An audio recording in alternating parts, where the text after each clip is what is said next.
game. Here is Rod Black and Leif Pedersen. Guys, go ahead. All right, Nealon Green throwing to the end zone, has a receiver, has the touchdown, and it's Travis Moore. Welcome back to Calgary. The former Stampeder, just like that. And the Riders are on the board. Well, to catch you up, Calgary on their opening drive, Scott Milanovich, the rookie quarterback, took it downfield. 3 completed passes. They got a field goal, but now Saskatchewan has come roaring back. Kendon Keith with a couple of long runs, and then Travis Moore. Do you think he's happy coming back to Calgary tonight and getting a touchdown in the first quarter? Certainly jacked up. Travis Moore has been circled this date on his calendar. Traded away by the Stampeders. Had some bitterness at first. Boy, he's happy right now. It's 7-3 Saskatchewan. This is Wendy's Friday Night Football now from McMahon Stadium in Calgary.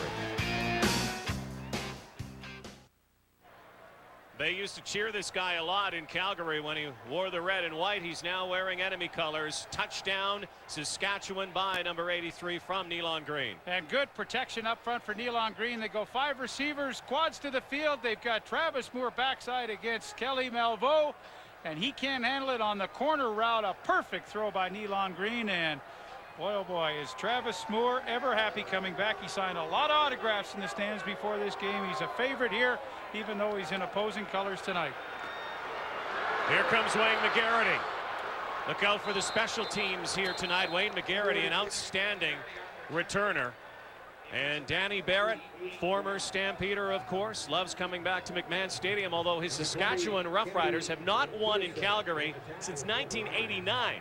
That's a long way back, but tonight they're off to a great start. 7-3 early in the first. Jim Barker, a lot of headaches for him, starting Scott Milanovich at quarterback tonight. The third different starting quarterback in this their 7th game, and it has not been a lot of fun for Jim Barker. They've had to employ 4 quarterbacks. Of course, Marcus Crandall is hurt. Kevin Federick is hurt.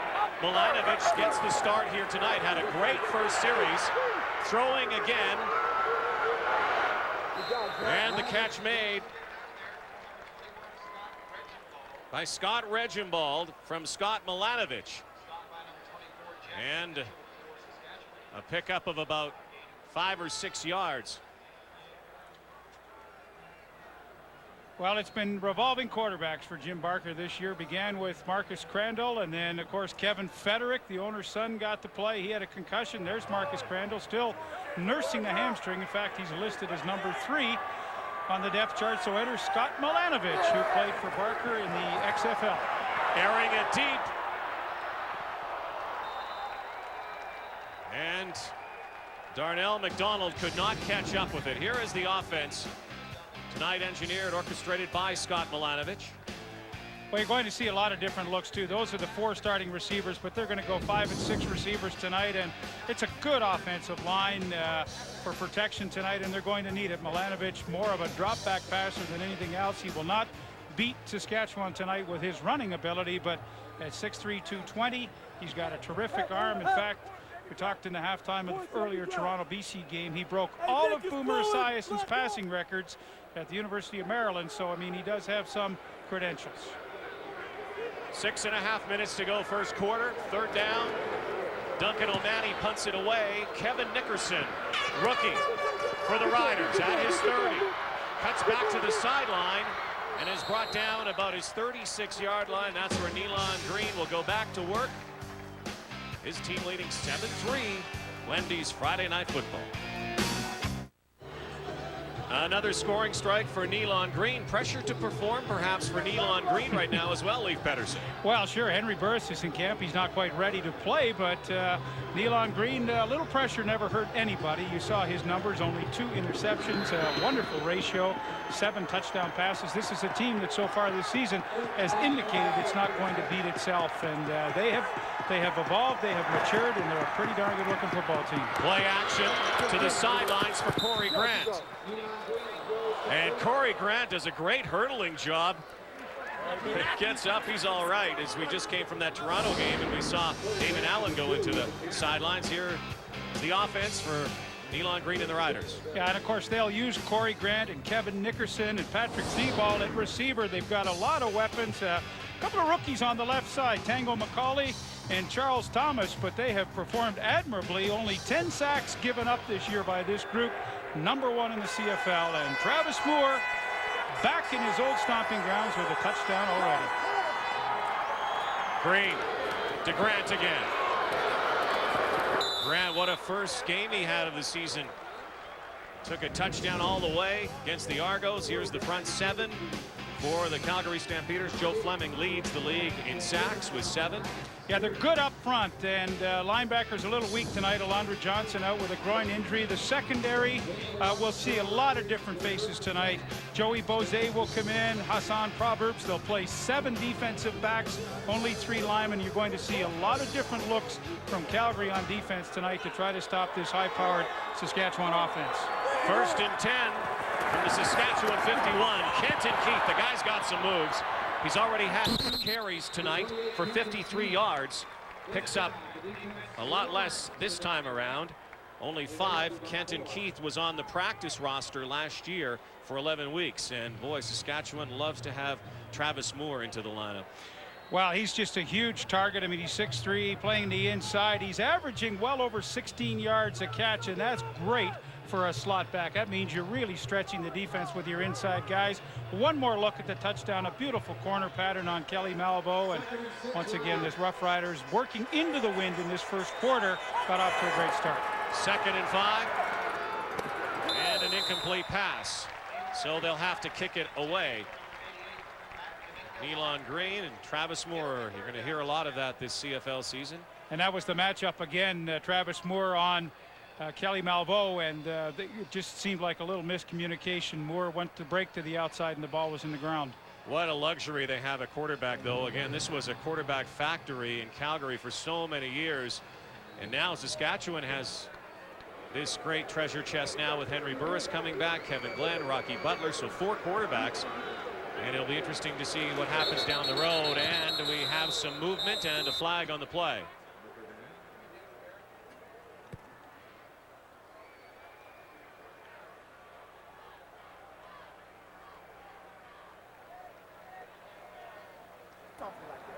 Procedure, Saskatchewan, number 37. Well, Rod just mentioned the quarterback luxury that Danny Baird has. He said, I have my 4 aces right now. And he said, I have a very good hand to play. So if he has 4 aces, what does Jim Barker have? He's got, it's a lot lower in the deck right now than the 4 aces, I can tell you that. But Scott Milanovich, he has a lot of faith in. Says that he feels he can win with Scott Milanovich. See what happens here tonight. Big game for him and for the Stampeders. Ball bouncing back now and out of bounds about the 25-yard line. It's 7-3 Saskatchewan with 4 minutes to go in the first quarter. Let's send it back to CFL Control and Dave Randorf. Well, Rod, one piece of unfinished business from game #1. The player of that game brought to you by Rogers AT&T, Damon Allen, on a night where he surpassed the 60,000 passing yards mark.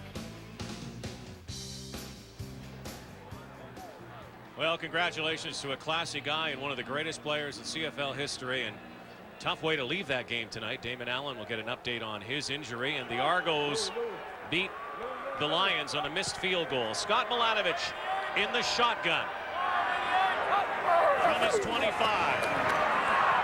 Dump pass to McCullough. Saladin McCullough with some running room. And he is brought down by Omar Morgan. Pretty good strategy. You'll see here's Saladin McCullough. He's just going to drift out through here, but what you have is 4 receivers to the field. Try to loosen everybody up and then use your speedy back with the passing game. Watch McCullough just to the left of your screen, sneaks out of the backfield. This is a good matchup. He's got 5 yards before he's going to make contact with anybody, and to me it's a great first down call for a young quarterback. And they get the first down. Scott Milanovich was heavily criticized over the last week. In defense of him, however, he's only been here for a few weeks. He threw 3 interceptions in 15 minutes. Jim Barker, however, likes his fire and the fact that he was still going out there and throwing the ball. He wasn't going under coverage or anything. He was trying to get the Stampeders to the end zone. Well, he was trying to win the game, and they were down by 14 points late in the game when he came in, so there's no sense in trying to nickel and dime, as Barker said. He went for the win, and he threw some balls into coverage, and I don't think that's a reflection of what kind of quarterback he is. To McDonald, breaks a couple of tackles, another Calgary first down. Impressive so far tonight. Milanovic, 16-yard pickup. And I think Calgary's receiving corps matches up pretty well against Saskatchewan's secondary, which is having a good year. But if Milanovic gets time as he does right here, Reginbold, the fullback, stepping up to pick up the blitz, I mean, he's got some explosive weapons in Darnell McDonald, Wayne McGarity, Donnie Blair, Andre Alain, and Laterio Rochelle. I mean, this is a pretty darn good group. The key to me will be if his offensive line can keep Saskatchewan off him. McCullough in the backfield. Behind centers Milanovic. Here's the handoff. McCullough picks up about 3 or 4 yards. Saladin McCullough had a 100-yard game against Hamilton, and over the last 2 games has only had 59 yards on 6 carries, so also he has to pick up his game here tonight. Yeah, I think everybody's stats are being somewhat inflated when they play Hamilton this year, because most people have had good games. But you know what I like about McCullough? He's a good runner. He's only 5'9", 200 pounds, at low center of gravity, but he's averaging almost 13 yards of reception out of the backfield. We saw a couple of plays ago what he can do, and that's a big average receiving for a running back. Shotgun again. Milanovic over the middle. Wide open. McGarity, and he is gone to the end zone. That's Laterio Rochelle. Laterio Rochelle turning on the burners there, and he had the touchdown.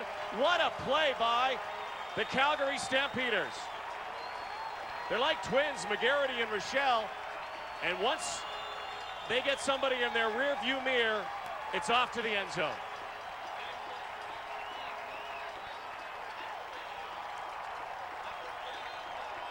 Well, I said that receiving corps matches up well against Saskatchewan's secondary, and that was an explosive play as you're going to see. Laterio Rochelle, the touchdown. Another member of that XFL squad, the LA Extreme that Jim Barker was familiar with. Rochelle, a dynamite play. Milanovic, a strike. Perfectly executed, and the Stampeders take the lead. And it all starts with protection up front. They do a stunt, it's picked up nicely, and Rochelle comes underneath. That's what quads to the wide side of the field will do. You clear out 3 guys. Laterio Rochelle comes underneath, a huge vacancy in the middle. Jason Mallet nowhere to be found. And boy, oh boy, as the Saskatchewan Roughriders struck early, the Calgary Stampeders come back with a beauty of their own. And this is a team, when you've got a young first start quarterback like Scott Milanovic, you want something good to happen early, and that's a lot of good right there. Boy, they are quick, both of those guys. Rochelle and McGarity, they look like twins out there. Numbers very similar. It's pretty tough to see. I mean, you got 80, you got 82, 86, 85. But they share another thing. They are lightning quick. Milanovic, his first career CFL touchdown toss, 55 yards. And the Stampeders with the convert lead 10-7. Baby Joe Doria. Mom, everybody back on the course. Just a further note on Scott Milanovic. I mean, his credentials at the University of Maryland were impeccable. He broke all of Boomer Esiason, the great NFL quarterback's records. He had over 7,300 yards in 4 years there with 49 touchdown passes. Now, that's a lot of touchdowns in U.S. college football. So, you know, he's done a lot of things right in his college career. He's been in the NFL, he's been in the XFL and the NFL Europe. Now he gets a chance in the CFL. Here's Kevin Nickerson. And he is stopped right there. Stampeders 2-4 before tonight. A quarterback conundrum here in Calgary. The owners want something. And Jim Barker said, I don't care what ownership says about Scott. I don't care what fans say. This is the guy I want quarterbacking this team. He's my kind of guy. He just wants to win. That's why I love him. Well, just to clarify that, Jim Barker was alluding to an article that appeared in the paper here where the president, Fatera, had said Milanovic's performance against Toronto was unacceptable. And, you know, Barker defended his guy, saying, look, let's give him a chance under the right circumstances. These are the right circumstances tonight, or better circumstances than a week ago. Minute to go, first quarter. High flying first quarter so far. Nealon Green airing it out deep. And no one home. He was looking for Matt Dominguez. And a flag on the play in the backfield.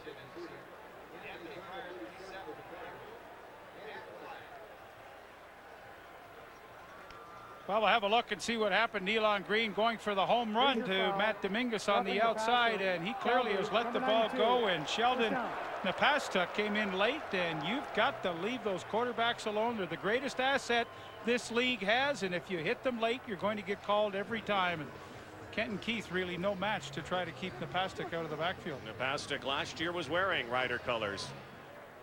4 years he was with Saskatchewan and played out his option, came here as a free agent, and has really rotated nicely into this front four with Fleming, Maxey, Monroe, and Young. So now from the 40. Green keeping. Nealon Green will run with the football. He's the 4th leading rusher before this week's game. He was the 4th leading rusher, not among quarterbacks, among everybody in the CFL. Well, I mean, he can get it done on his feet, and that's the great thing about a Nealon Green. You know, you love to be a true professional quarterback where you stand tall in the pocket and you find your receivers, and you do a good job directing the offense that way. But he has the luxury of plan B, and plan B is the 309 yards on the ground that he's amassed. When things aren't going well, he can change the complexion of a game in a hurry just with his feet. Movement at the line. Green to the sideline. Almost caught by Danny Barrett. Well, again, Calgary throwing a lot of different defensive looks against Danny Barrett's offense tonight, and one of them is to go with 6 and 7 DBs and bring in 23 Joey Bosse as the 6th back, and they will bring him on the blitz. Top side, he'll Calgary, be coming, and he just jumps the gun. Repeat, second down. You don't see it off to the left of your screen, but they were bringing the house.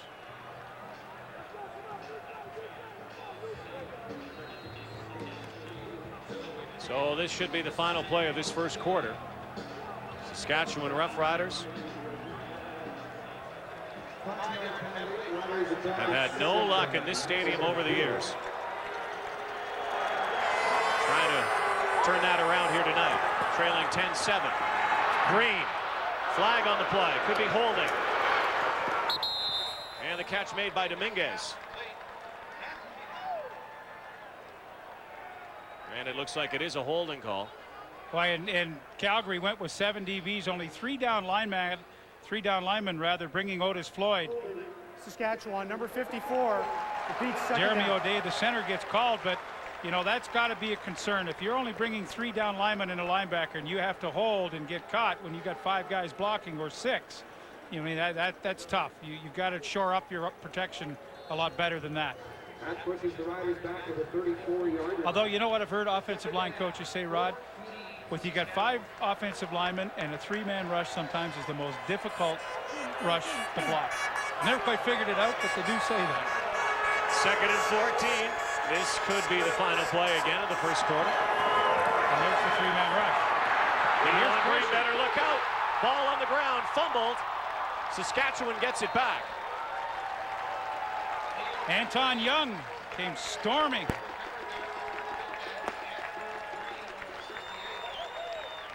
And Nealon Green dropped it. Andrew Green picked it up. That is the final play of the first quarter. Stampeders come rumbling back. It's 10-7 here at McMahon Stadium. Back to Dave. Well, Rod, Scott Milanovich threw 3 interceptions in about a quarter of relief work last week against Toronto, but he's got 10 points on the board at home under a lot of pressure tonight, but it looks as though we could be in for another good game tonight on Friday Night Football. Yeah, absolutely, Dave. And, you know, often when you're looking at a doubleheader with 2 quarterbacks starting their first football game, folks at home might be going, oh, boy, a couple of blowouts. Not the case. And it happens when you've got young quarterbacks who show poise. Poise is the #1 quality you want to see. We saw it in Spurgeon Wynn earlier this evening. He went 20 for 29, and now we're seeing it in Scott Milanovich. What you see as for receivers and old linemen, when you step into that huddle with a new quarterback, Guy starting in his first game, you want to see the guy calm, looking around, calmly calling the play, not all jittery and all scared, wild eyes, Matty. Yeah, did a nice job. Spurgeon win. Hats off to you. Hats off to, again, to Steve Brada, old coordinator for BC. Put him in right situations. Jim Barker doing a good job with Milinovich. Let me talk about Nealon Green and Travis Moore. Look at the Calgary Stampeders. They're going to only rush 3 people to the line here, and Travis Moore is simply going to run down here, run a little corner route. He's going to get double covered, but Nealon Green's got all day to throw here. He'll take that all the time. But we saw the last play right there. Travis Moore says, thank you very much. We saw the last play there. They rushed 3. Came in around Nealon, stripped the ball. Nice job by Andrew Green jumping on that football. And, Matty, just want to revisit the Toronto Argonaut game because a lot of magic. Damon Allen, 60,000 yards. Daryl Mitchell, number 2. This team, this whole situation may be a mess up. Off field, on the field, they got themselves a good football team, Dave. And we did contact the Argonauts just moments ago. Damon Allen and the rest of the team barely have gotten off the field, so there's no update on his condition as of yet. However, you did see him walking off under his own steam. Getting ready for the second quarter here at McMahon Stadium, where Jim Barker's Stampeders, thanks to a Milanovic to Rochelle toss, leading 10-7 over Danny Barrett, the former Stampeder quarterback, who now is in his 4th season at the helm of the Roughriders, and a team that has gotten progressively better under his tutelage. 37-99. Paul McCallum will punt to kick off this second quarter. That's Wayne McGarity. Laterio Rochelle is also out there. And Wayne McGarity, 86, led in all-purpose yards going into this week. I think he's in 3rd place now, but he probably will get back to 1st after tonight. Let's take a look at the numbers and crunch them. It's a close football game, and the numbers are pretty close, with the exception of passing, but the bulk of that passing coming on that big touchdown strike. Well, I thought it was a solid first quarter for both teams, and like the BC Toronto game, what's exciting tonight, I think we're in for a great treat here as well. Saskatchewan Roughriders, by the way, this is their 3rd straight game that they have had no lineup changes. That is a rarity in the CFL. Yeah, it sure is, and I mean, they're conditioned well, they're great athletes, and that's a luxury that doesn't happen too often. Milanovic behind center, McCullough in the backfield.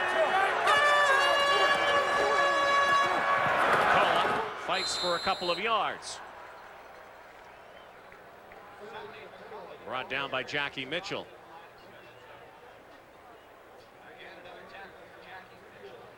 Well, one of the things to establishing a good passing game, it's the old adage, is get off and running on the ground, and both teams have done that tonight. McCullough, a couple of good carries, and Kenton Keith, 2 for Saskatchewan. Well, you have to take the heat off the pass rush. Both teams have excellent pass rushes, and the best way to do it is with your running game. You have to keep them honest. Rochelle is wide right. Milanovic. And the ball's caught but dropped, and it's called incomplete to McGarity that time.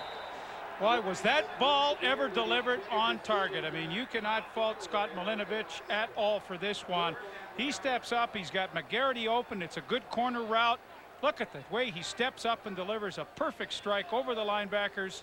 Couldn't be better on target, in the Calgary Stampeder receiving core. I mean, they are the underdogs. They're underdogs by 5.5 points tonight, and they have to come up with those catches. Eddie Davison on the play, taking the ball away from Wayne McGarity. You know, Jock talked about being in the huddle with a new quarterback and feeling the confidence. Well, everybody's going to have the confidence if you make all those catches. Kevin Nickerson and Ladufius McCallum back.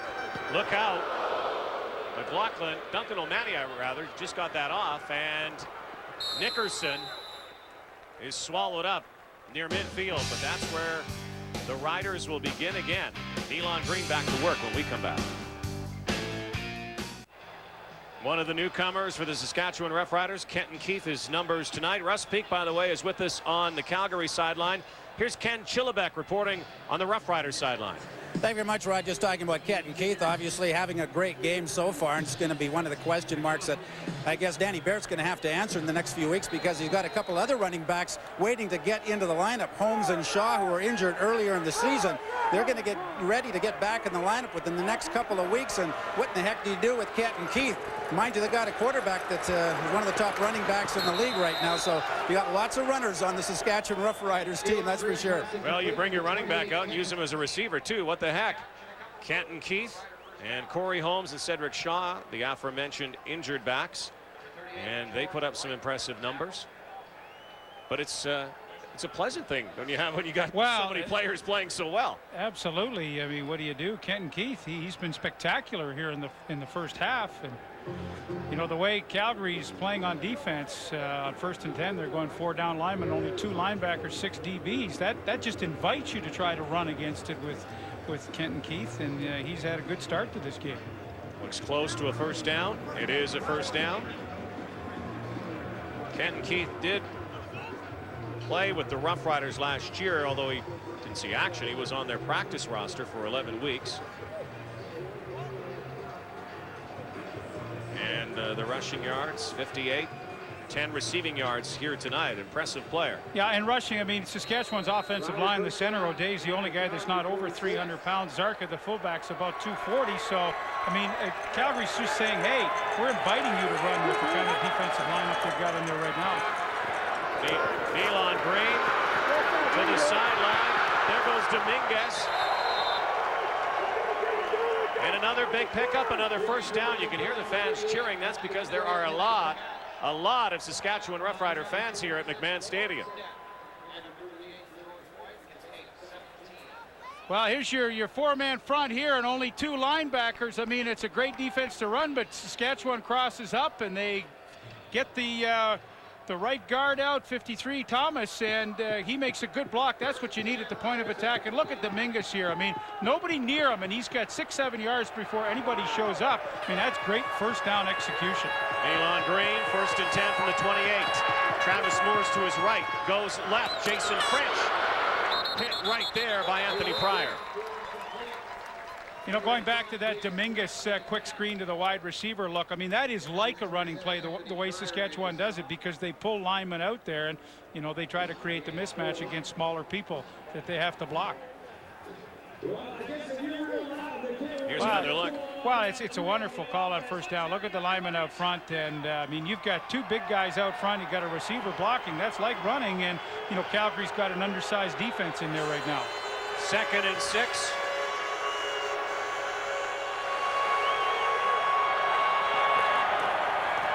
Pitch out and fumbled and picked up by Calgary. Aries Monroe picks it up after Kevin Nickerson coughed it up.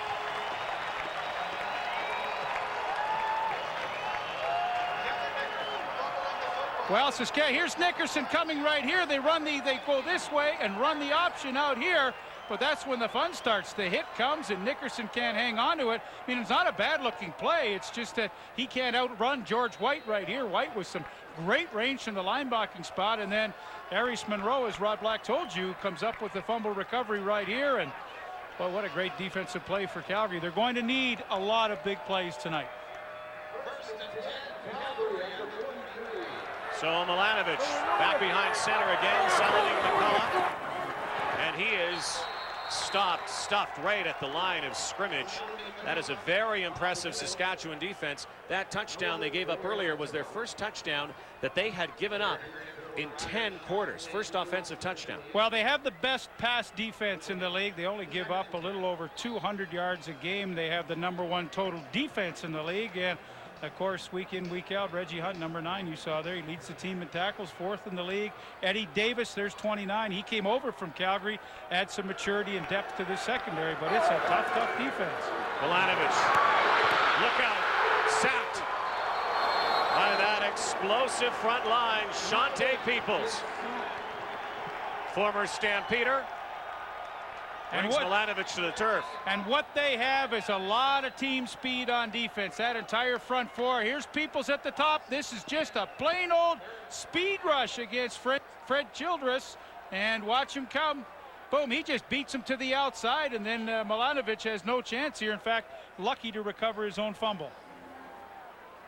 So the Riders fumble the football, and the Stampeders turn it over on downs, and that defense for the Saskatchewan Roughriders has been so solid. Duncan O'Mahony, West Division All-Star last year, and now Nickerson, I'm sure has been told, best hang on to the football, but Ladufius McCalla gets it and takes it up to midfield. It is 10-7 Stampeders. 10 minutes to go before halftime. Shante Peoples feeling it right now.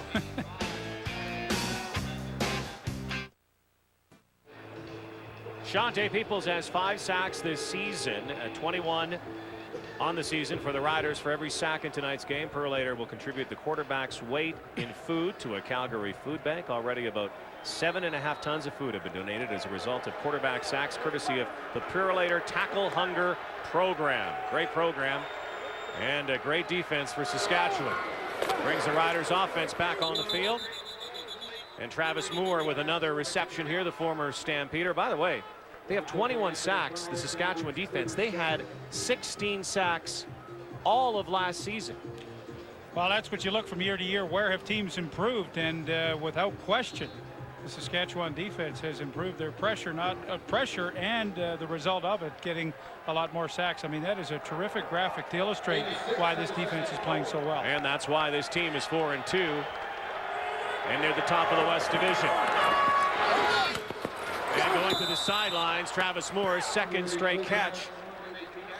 And another first down for Saskatchewan, moving the football. Well, and you know, Travis Moore was very excited to come back here. He didn't do a lot of talking. He's not like that, and he was hurt. There's no question about it. When he was traded away, they felt the time to go in a new direction, but he came back and said, see what you traded? You traded an all-star, and I'm still a good player, and he's a great player. They traded him for a draft pick, which turned into Wes Lysak, the safety tonight, number 31 for the Calgary Stampeders. Elon Green to Kenton Keith. Nice spin move by Kenton Keith. Picked up a couple of more yards because of that. Well, I mean, the interesting thing, he just made George White flat out miss in the hole there, and George White is a very good tackler. I mean, and he's a former Saskatchewan Roughrider. Watch George White right there. I mean, he has a chance coming. He's going to meet him in the hole right here, and boom, there is nothing. No cloth, no anything. And Kenton Keith, who's had a terrific first half, I mean, he just left George White in his tracks. 4 carries for 63. Elon Green in the shotgun. 2nd and 6. In the pocket. Looks like maybe a holding call again. Incomplete pass to Chris Zarka coming out of the backfield. So once again, I'm sure this will come back, and Calgary's given up some yardage tonight in the first half, but you know, at the critical times they haven't bent. So I mean, give their defense credit too, and they've got some great guys to push the pocket with Fleming and Maxey, Monroe, Antoine Young. Holding, Saskatchewan number 53. Repeats, 2nd down. So that was the rookie Charles Thomas, that pull left side beside Jeremy O'Day, the veteran for the Roughriders. Tangle McCauley and Charles Thomas, both rookies here in the CFL, and that is also a bit of a rarity when you can put a couple of rooks up front and have the kind of success that the Riders are having. Yeah, big guys. I mean, worth repeating. I mean, they are the least sacked team in the league, and you know, they accepted the penalty to get them out of field goal range. Of course, they have Elon Green scrambling behind them. Green looking downfield. And Dominguez has a catch near the first down. Picked up a lot of yardage there, but it looks like he'll come up a couple short. But the key for Dominguez was the time that Elon Green gave himself to let that pass pattern develop. It looks like it's slightly short of that first down, but Elon Green, with his running ability, just bought so much extra time. There's Dominguez right here. You're going to see him get outside of Joey Bose coming from the inside there, and you know, you got to be patient enough to let this play develop. He makes the catch, but even fooled our cameraman there. But he does make the catch and come up a little bit short. So now Paul McCallum will try to tie this game from the 42. He's been pretty good from beyond 40 yards. He has the wind with him. And right through. Breeze picking up a little bit, and the breeze blowing left to right on your TV screen. It's tied at 10. This is Wendy's Friday Night Football from Calgary. Well, last year he won a cup with the Montreal Alouettes. This year he's with the Calgary Stampeders, a team riddled by quarterback problems. Here's Russ Peak. Right, Rod, he's had problems. 9 injured ball players, but the most damage is done at quarterback. 3rd straight game they've started a different quarterback, and as you've seen, Milanovic has shown some poise tonight. He's strong-armed, but he's going to have to get more protection from that offensive line than the quarterbacks have had the last 2 games.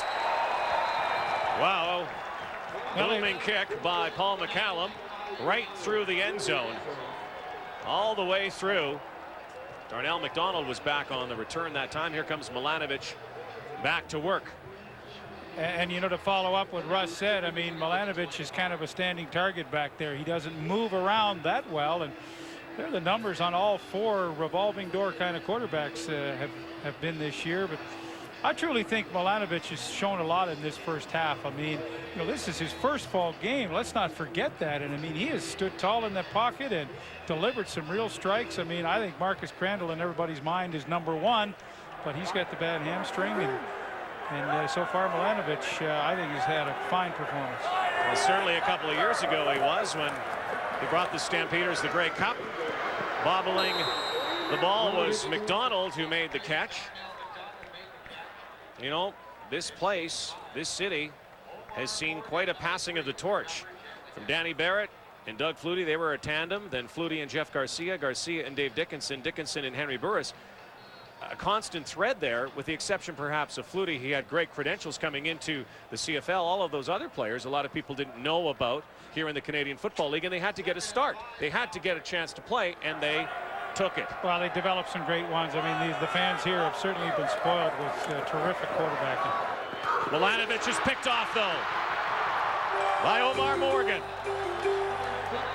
This secondary is very, very tough, and Milanovic, who threw 3 interceptions last week, throws his first pick of the night. Yeah, he had good time to throw. He just overthrew the receiver simply. The hands came up, and tough to tell who he was trying to pick out in there. Looked like McGarity, 86, but he overthrew the mark, and Omar Morgan gets a free one. And that's, of course, with a young quarterback. I mean, you don't want to throw interceptions anytime, but, I mean, it's compounded even more when you throw them in your own territory. So now Calgary has a turnover tonight. That pick by Omar Morgan, who was an All-West All-Star a couple of years ago. Nealon Green from the 37. Pump fake. And throws it beyond his receiver. Secondary a couple of years ago, 3 years ago. Look at that number, Leif Pettersson. Yeah, 44 touchdown passes allowed. These are phenomenal numbers, and what it shows you is when Danny Barrett took over in the year 2000, he went with a lot of rookies in the secondary, and he knew he was going to have you know, short-term problems for long-term gains, and he truly has had long-term gains. And please give a lot of credit to Richie Hall, their secondary coach, because he's done a fine job and he's been patient with all these young guys. Well, they have also grown in many ways, taken a lot of bumps and bruises and losses over the last 3 years. Nealon Green, what a strike to Nickerson, and he's down at the 4, although it looked like he went to the end zone untouched. The official is whistling it down at the 4-yard line. The Melonheads like it. Nickerson is hurt. He was wide open, and Nealon Green just put it right there. He had a roll and somersault into the end zone. It'd be interesting to see if someone in fact did touch him while he was on the ground. I don't think anybody did. I think he just landed kind of awkwardly. And look at the seam downfield. You're just waiting for somebody to get into that seam, and it's Nickerson. The safety doesn't get over in time, and it should be a touchdown. I believe it should be a touchdown, unless he was touched as he was on the ground with the safety going by. And But, I mean, there was a mix-up there. I mean, because that was so open. I mean, look at the middle seam there, and I believe Lawrence Deck, number 36, just didn't get over in time. Roll to the end zone. Well, Nealon Green's going to try to take his team there anyways. Chris Zarka to the end zone for the touchdown.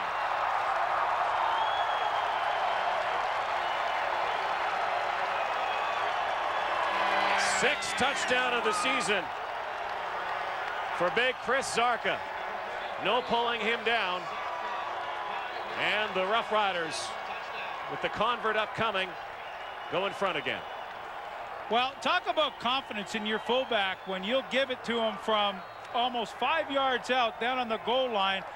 Good job by 68 Andrew Green to close down and slam down that front four.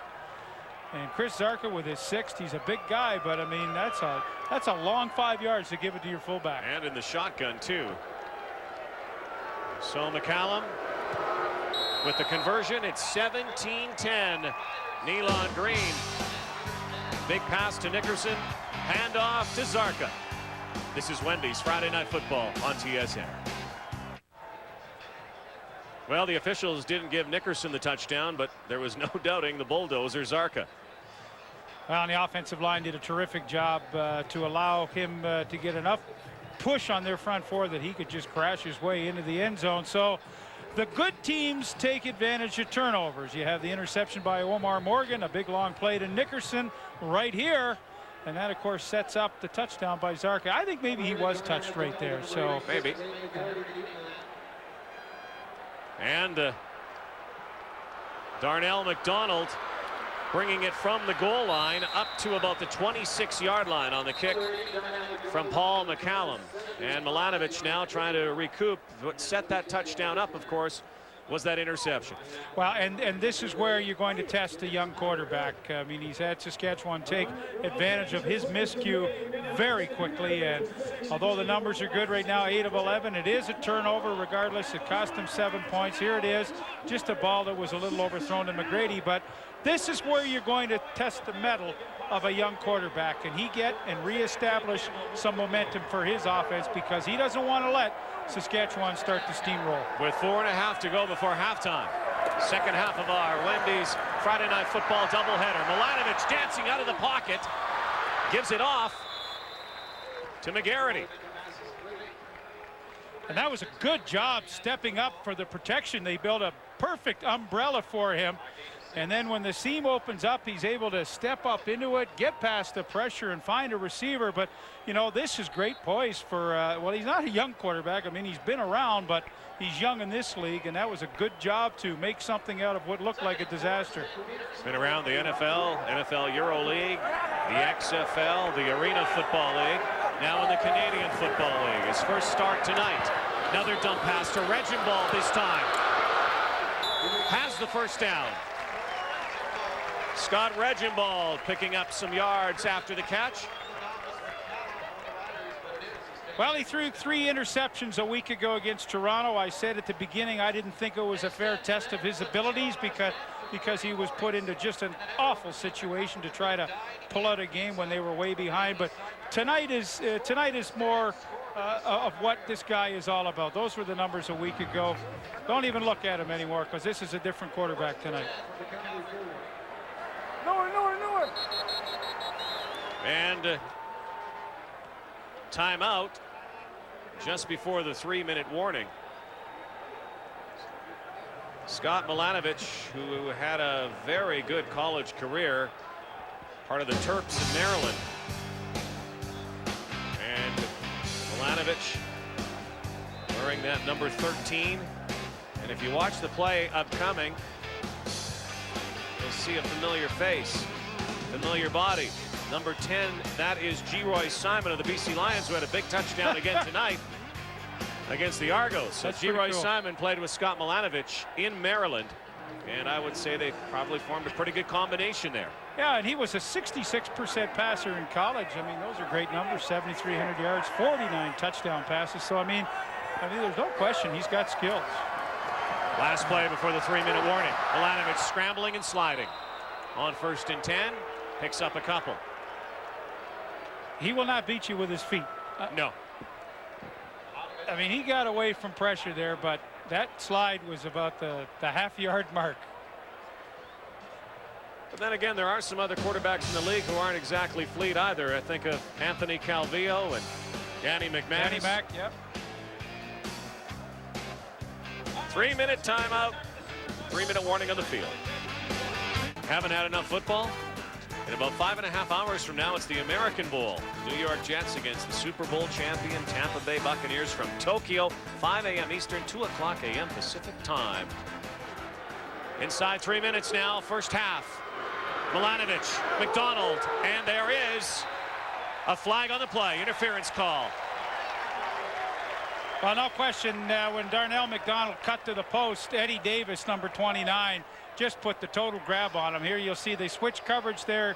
Davis, the inside halfback, and really, he had no choice. He didn't know the ball was off target, and he was clearly beaten. So Milanovic and his offense get a break, and as we wind down this second quarter, the Calgary Stampeders are in Saskatchewan territory. Saskatchewan, number 29, first down.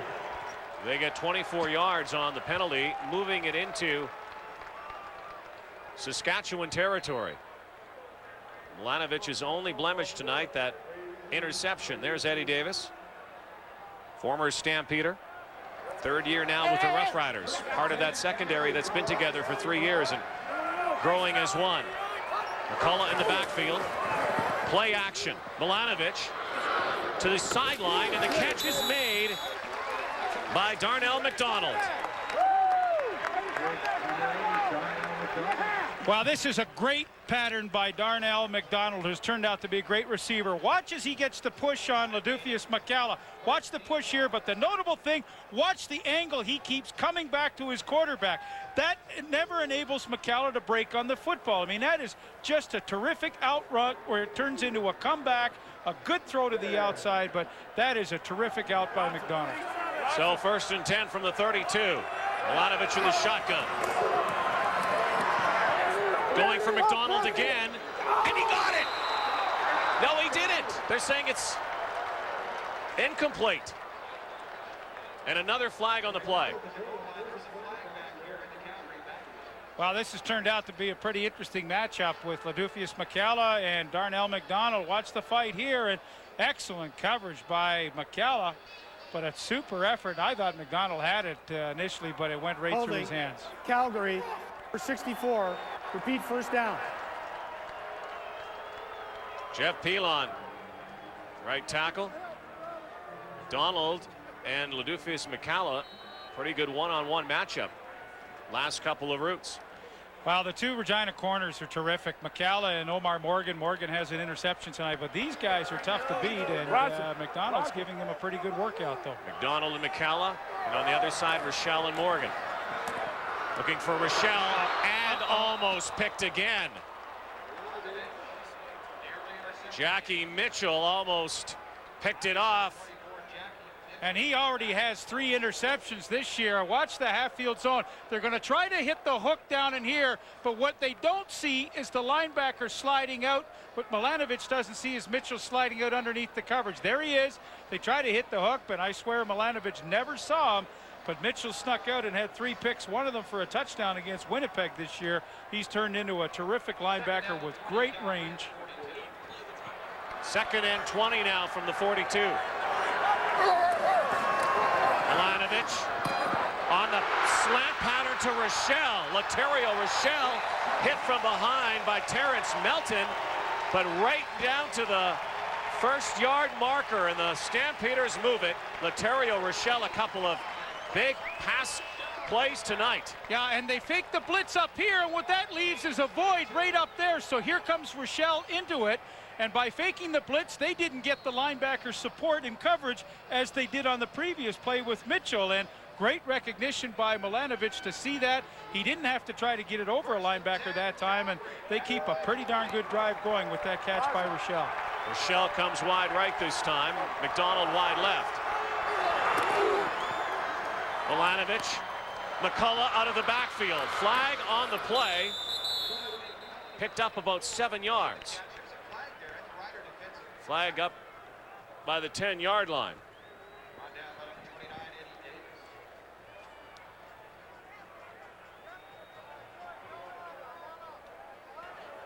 Forward pass interference. Calgary, number 82. Repeat, first down. So Don Blair whistled for that. Forward pass interference against the Stampeders. Send them back again. Well, it's tough because, I mean, this has been a great drive for Jim Barker's team. You know, they're answering a score by Saskatchewan. They're trying to tie this up by halftime. And for Barker's team, I mean, they've had a lot of things go well in this first half, Rod. They played pretty well on defense. A couple of little miscues, but now the offense is taking over and moving the ball nicely. 1st and 20. Milanovic. Got him. And picked off again. Jackie Mitchell, 4th pickoff of the season. Almost had one earlier. 2nd interception given up tonight by Scott Milanovic, 5th in 2 games. Yeah, and against most linebackers, you'd say your slot, Wayne McGarity, is a nice matchup, but it's not a favorable matchup against Jackie Mitchell because he covers as well as any defensive back. Now down to the left of your screen, McGarity's going to the corner, and I said he's got him because initially he did, and this ball was just underthrown. I mean, it hangs up far too long, and look at the easy time Mitchell has to cut in front. 4th interception of the, he's having an all-star kind of season. Throw in a couple of sacks that he's made. I mean, he's done it all. And he is the leader, as that graphic indicates. But that ball was probably about 10 yards underthrown by Milanovic. Go back, watch this, because he knows it. Because, you know, my fault. Because initially you could see this developing from up high here, that McGarity was open. So the Riders get the ball at the 5. Elon Green at his goal line in the shotgun. Hands off to Kenton Keith. It goes nowhere. And a ball is fumbled. And picked up again by Saskatchewan. There was no whistle at first. Good thing Dominguez was there. I think he might have been down, but Antoine Young had a pretty good shot to make this play. The officials are marking it back at the 1, though. There's 98 Young. No, the it ball was a came fumble. loose. Stampeders thought they had it. Willie Fells. Well, it slipped right out of his hands. Sorry, Rod. There's a minute 27 to go, so plenty of time in this first half for defensive hold, and then an opportunity to score some points. And you got to be careful. This is safety range here. Green trying to get out of the shadows of his goalpost to the sidelines, and once again it's Matt Dominguez. But good situational defense by Calgary because they knew he didn't have the first down. Let him make the catch. Now we get the ball back. So McGarity will come out and try to bring this one back. This time comes out with Laterio Rochelle. Nealon Green, after his team made the pick, unfortunately for the Riders, the pick was made so deep in Saskatchewan territory. So Calgary will have another chance to put some more points on the board here. They trail 17-10 with 1:07 left. You know, Rod, from a strategic standpoint, here's when I go for the block because I think you're going to get great field position to be one play away from a field goal anyway, and this is where I'd really put some pressure on McCallum. Doesn't look like they're going to. Looks like they're setting up for the return, but McCallum goes to the sidelines. McGarity picks it up. Boom. McGarity has some room. Still on his feet, up to the 50-yard line. Exciting player, Wayne McGarity. And standing by with 54 seconds left to go. Dave Randorf, Matt Dunnigan, Chris Schultz, and Jacques Climbing. I wouldn't want to meet him in a dark alley, would you? Oh! And that's the halftime show here, I suppose. Hope he's not outside the stadium after they get out. Holy. Wendy's at the half coming up. You're on television, fella. He has seized the moment, he as they say. He's still kicking. So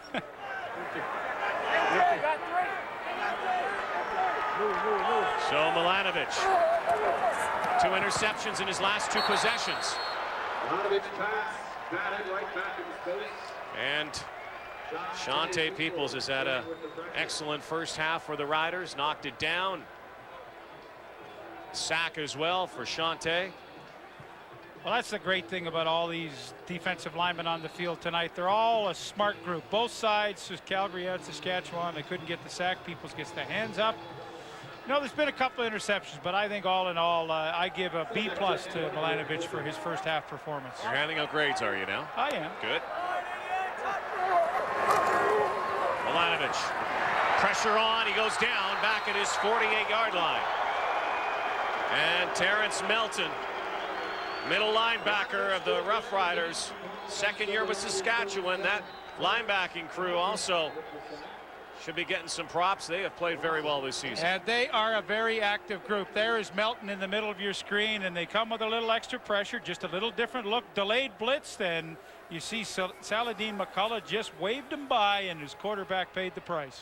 And completely out of field goal range for Mark McLaughlin. 3 sacks tonight for the Roughriders. And that's a missed opportunity. I mean, they had Saskatchewan backed up. They got the punt that they didn't field on the ground. They lost about 10 yards there. And now the sack really cost them points. And when you're the underdog, I mean, you have to take advantage of those times in other teams' territory. Duncan O'Mahony again with Nickerson and Ladufius McCallum back. They're around their 15. O'Mahony to McCallum. Dodges one hit and is pushed out at the 33-yard line. 36 seconds to go in this second quarter. Well, next week, Wendy CFL Live on Thursday night, 7 o'clock Eastern. Saskatchewan Roughriders will travel to Ottawa to play against a team that they used to share the same name, the Renegades, who almost pulled one out last night. Yeah, they did. You know, talk about missed opportunities. That's what they had last night happened to them against Edmonton. I'm going to do that game, and we're looking forward to going to the nation's capital. They sure have rallied around that team. And although Kerry Joseph couldn't do it last night, I mean, I still believe he has a great future in this league. First and 10 Roughriders. From the 32, Green still throwing. Under coverage. And Kenton Keith. Green passing complete, number 28, Kenton. Strong first half for him. Well, I think Saskatchewan, who was riding on a 2-game win streak with home victories over Edmonton and Hamilton, they came in here with a lot of confidence, but I think after this very tight and tough first half, Danny Barrett and his team know that they are going to be in for a whale of a second half here, and nothing is going to be easy against a Stampeder team that seems to have rallied around what has been an injury-plagued season and a rather unsettling season with all the quarterback changes. Danny Barrett played for a lot of good teams in the CFL and some bad teams, so he's been on both sides of the coin, not only as a player but also as a coach. And he's been a wonderful mentor for a host of quarterbacks like Damon Allen and Jeff Garcia, Dickinson, Henry Burris, assistant coach in BC, assistant coach in Calgary, and he has mentored and imparted his knowledge to a lot of fine quarterbacks. And I think Danny's turned out to be a solid head coach. He never gets too excited on the sidelines, and I think that's important. That transcends to your players when you don't lose your cool on the sidelines, and I think Danny Barrett always does a great job in that department. If you're also going to peak in a season and you're going to look at a blueprint for what you're going to do down the road, this would be a good season to try to turn things around and go the right way, because the Grey Cup, of course, will be played in November in Regina. 19 seconds to go in second quarter, and the Riders would love to get to that Grey Cup in their hometown. Corey Grant on the dump pass. Out of bounds with 11 seconds to go. Now, keep in mind, Paul McCallum will have the wind here. So they are getting closer at least to the range for McCallum. Could get some assistance from a breeze and maybe add to their tally here. Well, McCallum's longest has been 47 yards this season. That would be about a 51-yard field goal if they had to kick it right now, and I think with the wind he certainly has that range. The kicks tonight we've seen go there from this side have been deep into the end zone, so the wind will help. Green has to get it off in a hurry, though. 8 seconds in the quarter. Dominguez gets out of bounds perfectly at 3 seconds, and that is certainly now within striking distance for this guy. Be about just 40 yards, this field goal attempt by McCallum. Good job by Nealon Green running the hurry-up offense and using crossing routes that are so difficult to cover. He's got Dominguez, and they put everybody in a chase position here, and nobody can stay with Dominguez. He does a nice job. I'm sure he was sensitive to the clock being only 3 seconds left. Get out of bounds, maximize your route, and bring your kicker in, and they've done a nice job in hurry-up. So this for a 20-10 lead at halftime. From the 41. This team seems so unflappable, Rod. I mean, their defense, they bend a little bit, but then they tighten down. They've had a couple of interceptions. Kick is up. And good. See, here's the difference between teams that are really established and on a roll. Saskatchewan does the hurry-up, gets 3 points. Calgary had a great chance to do it, and they didn't get anything. And the Roughriders have a 10-point lead. Danny Barrett liked it. McCallum liked it. 20-10 at the half as we send it back to Dave Randorf. Dave?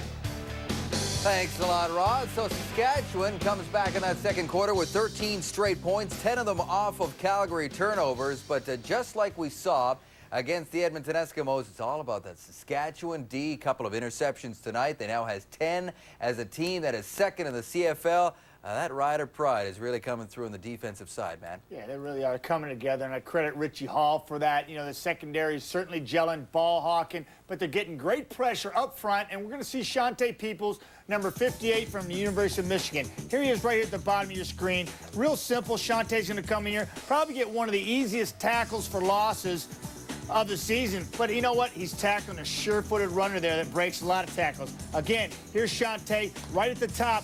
Now he beats the man on the outside with speed. He gets his 74th tackle in his career. Shante spent 8 years in the Canadian Football League, third with the Riders.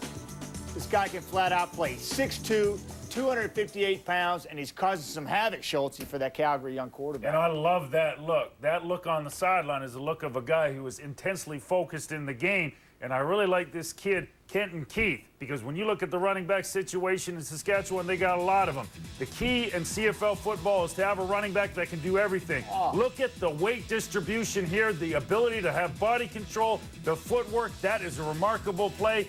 You look at this Rough Rider football team, Cedric Shaw, Corey Holmes, Kenton Keith, Chris Zarka. They've got 4 good quarterbacks. They got 4 good running backs. They got a good offense. They got some depth, Schultze. They got some depth. Well, Schultze, you know who's impressing me is Scott Milinovic. This guy he's got poise. And some people are going to say, yeah, but he's thrown 5 interceptions in 3 quarters of work. Yeah, but, you know, he's thrown 35 passes in 3 quarters of work. And it's surprising that a guy who's just new to this league is being asked to throw the ball that often. The other thing that I'm seeing is great rapport with his receivers. This does not look like a bunch of receivers and a quarterback just getting to know each other and trying to get used to the flow and the rhythm. These guys look like they're in mid-season form working together. They're playing hard for him. I'm looking forward to see what they can do in the second half, David. Saskatchewan has not won at McMahon Stadium since 1989. They've got a 10-point lead at the half. A lot of football to be played. We're going to take a quick break, and when we come back, we're going to talk about the game number 1 of our doubleheader tonight and focus in on Damon Allen's amazing milestone, 60,000 passing yards. You're watching Wendy's Friday Night Football.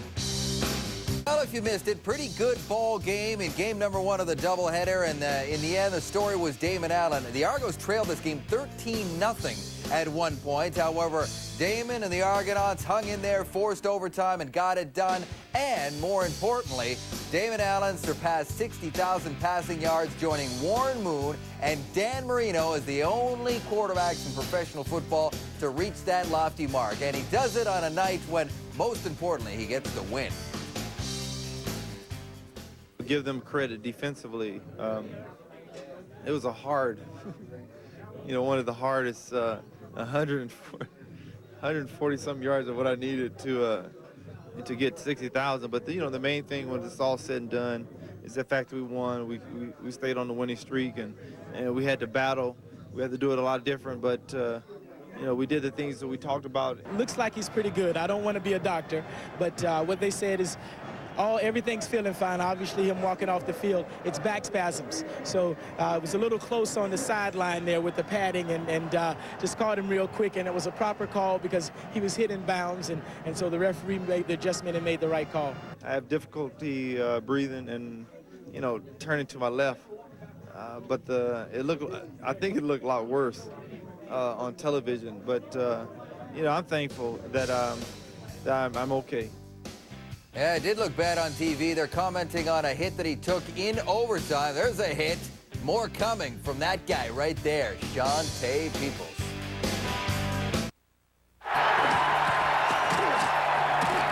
This day in the CFL is brought to you by Sport Check, Canada's largest sporting goods retailer. Sport Check, the best value. August 1st, 1988. Argos in the Eskimos' first quarter. Conrad Holloway hits DK Smith to make it 7-0. And then with the score 13-12, Matt Dunnigan goes back to pass and hits Chris Skinner. Edmonton led 20-12 at the half. Fourth quarter, Argos trying to come from behind. Holloway hits his favorite receiver again, DK Smith, who took it all the way in, and Toronto would win a great game. The final 35-34. And the halftime numbers are brought to you by Chris Schultz. David, look at that number 74 under the rushing yards for the Saskatchewan Roughriders. This is a team that had 139 yards. First half rushing against Edmonton, creates balance on offense, and that's going against a good Calgary defensive front seven. Let's see what the head coach felt about it. Here's Danny Barrett with our Ken Chillibeck. Okay, Danny, first of all, assessment of your team in this first half. Well, I think we did what we wanted to come out to do. Keep our composure early. We knew playing in front of this crowd and with this team, they're going to come out with a burst. And I think we did a good job of that. Now, it's just a matter of being consistent the second half and finish the game like we just finished this half. Thank you very much, Danny. Appreciate it. Good luck. In the meantime, the Calgary Stampeders and Scott Milanovich are hanging around. Let's see if they have any more big plays like this one up their sleeve for the second half. Next.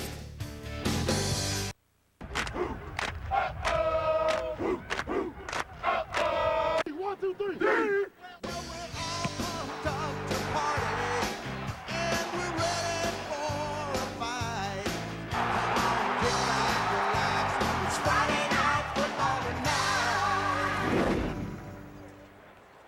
Danny Barrett, Saskatchewan Roughriders leading by 10 as we prepare to start the second half here at McMahon Stadium tonight. Here's Russ Peak. Coach Barker, your assessment of Scott Milanovich. He showed some poise at times. Yeah, you know, the interceptions hurt, and he underthrew Wayne down here, but, you know, I mean, he's getting some pressure that we got to do a better job of running the football. When you don't run the football, you're going to get pressure, and that's you know, that's where we're at. We need to do a better job running the football. Good luck second half. Thanks.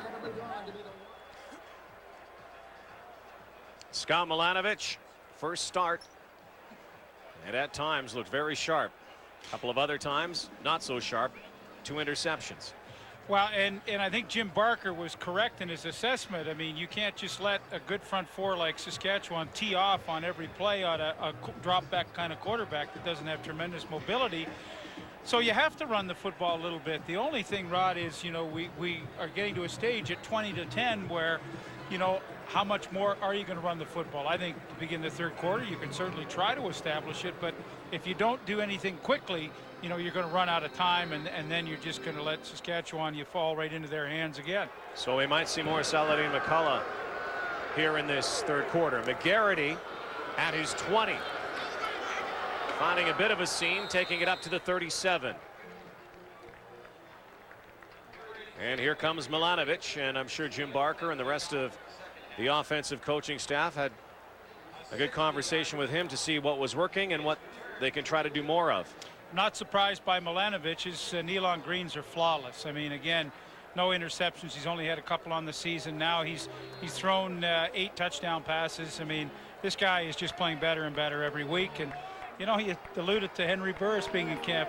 Little competition's not ever too bad to keep your skills honed. Well, remember, it was about this time last year when Nealon Green went out of the lineup, so it's always nice to have some insurance as well. Long pass, and McDonald can't haul it in.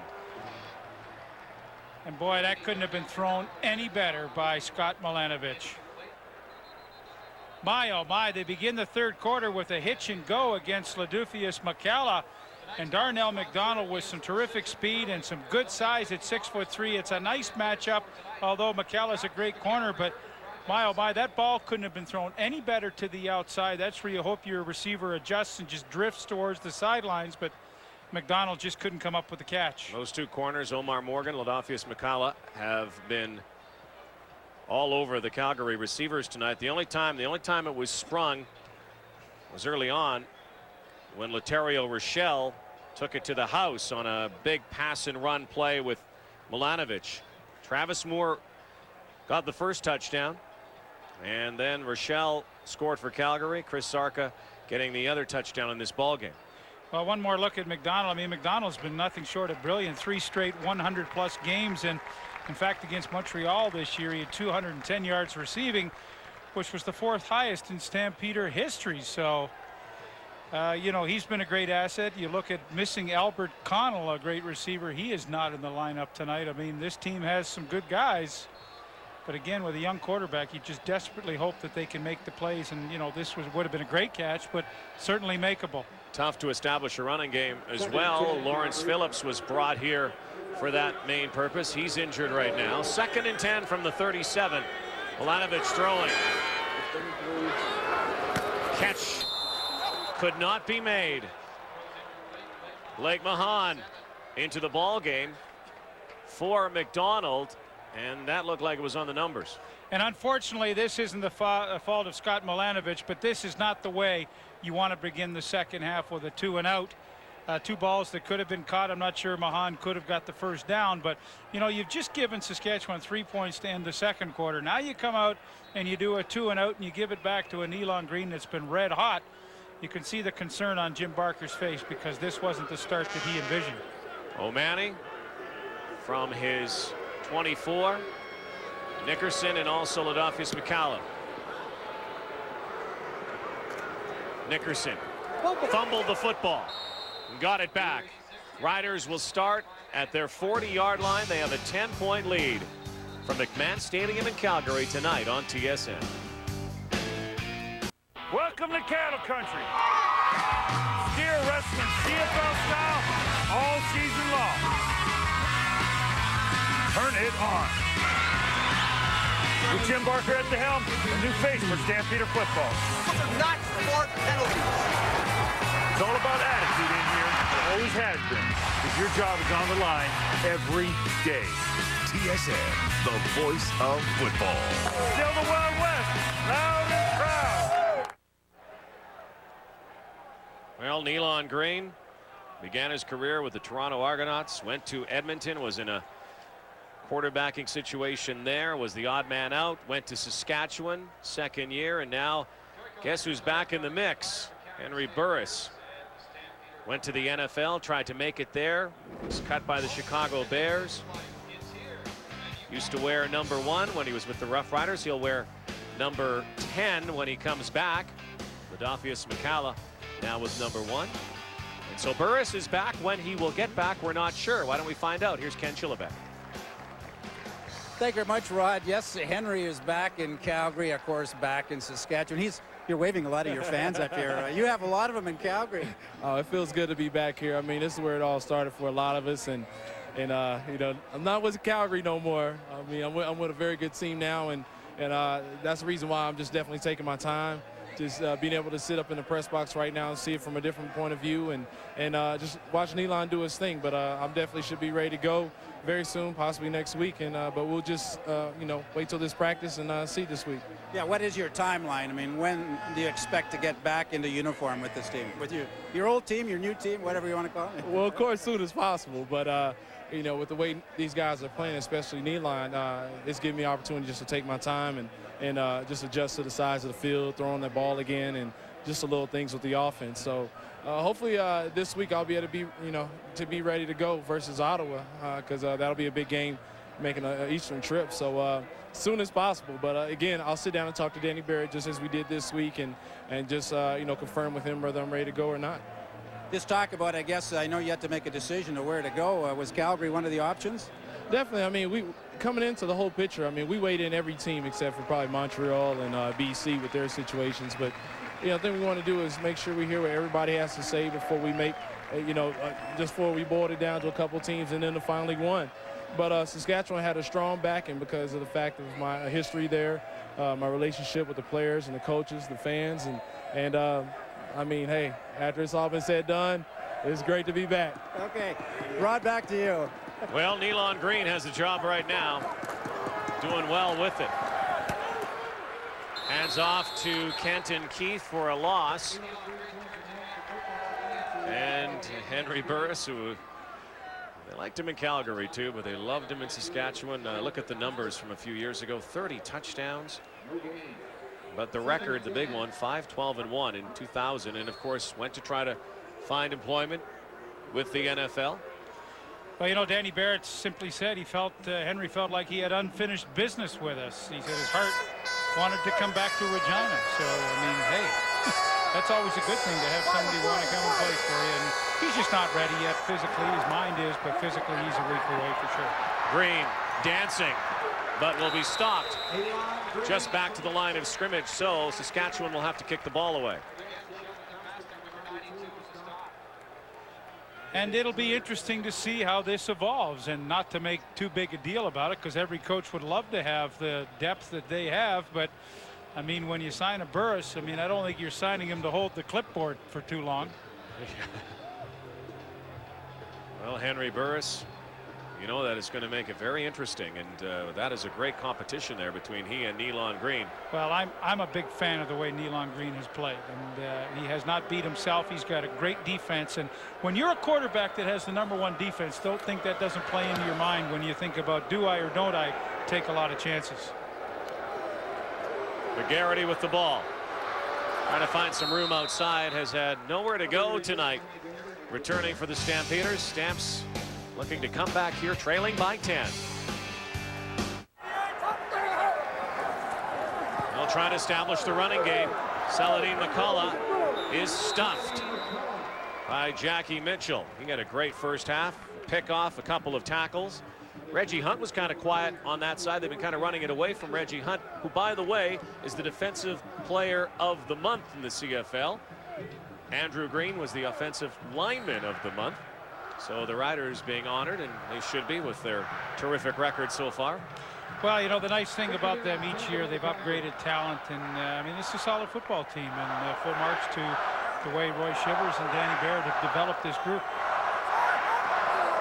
In the shotgun, flags all over the place, and another incomplete pass intended for McDonald back in the game.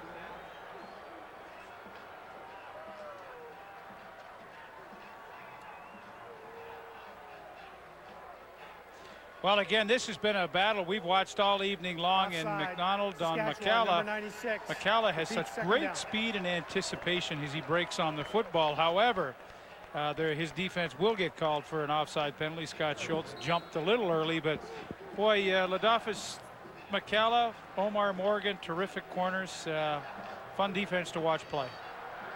And the good thing about these guys, Rod, is Richie Hall will line them up and go man-to-man with anybody. Offside call on Scott Schultz, so 2nd and 5. Mlanovich. And the catch made by McDonald coming back. And very close to a first down, depends on the spot here. And it will be a first down, Calgary. You know, this Darnell McDonald has some great skills, because when you run these kind of patterns, he did this in the first half. Now, watch him come back to the quarterback. He feels the pressure coming from McCalla, and he says the best way to make sure I catch it is to keep that separation. So he comes back to the quarterback. Now, he comes up a little bit short, but he sure made sure that McCalla wasn't going to get a hand in. I mean, he is a very technically solid receiver. Handing inside to Saladin McCullough. Great run into Saskatchewan territory. Ladafis McCullough with the tackle.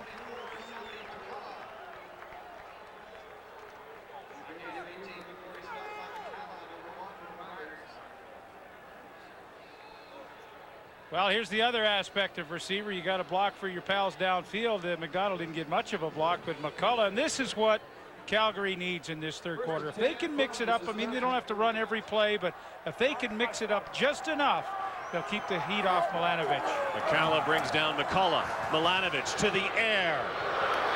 Into traffic McGarity was there, but I don't think he had any chance of catching that football.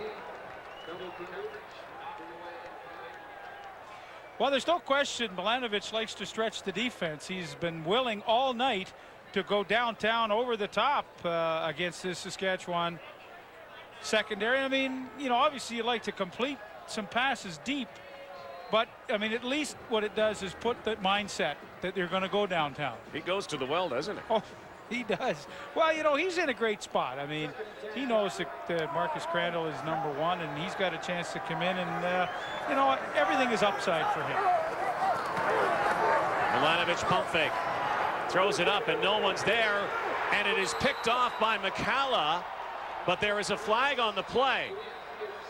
And Don Blair also jumped on top of McCalla to sort this out. It looked like there was an interference call, and it might go against Saskatchewan. We'll see. Well, they ran the stop and go, and McCalla just took McDonald on, and you saw the flag drop right there. I'm sure it's going to be called against McCalla. Get a look here. Here's the stop coming up, try to entice him, but McCalla, I mean, he is cagey, but clearly he impeded the progress of McDonald, and I'd be shocked if they call it against McDonald. Illegal contact on a receiver. Saskatchewan, first down.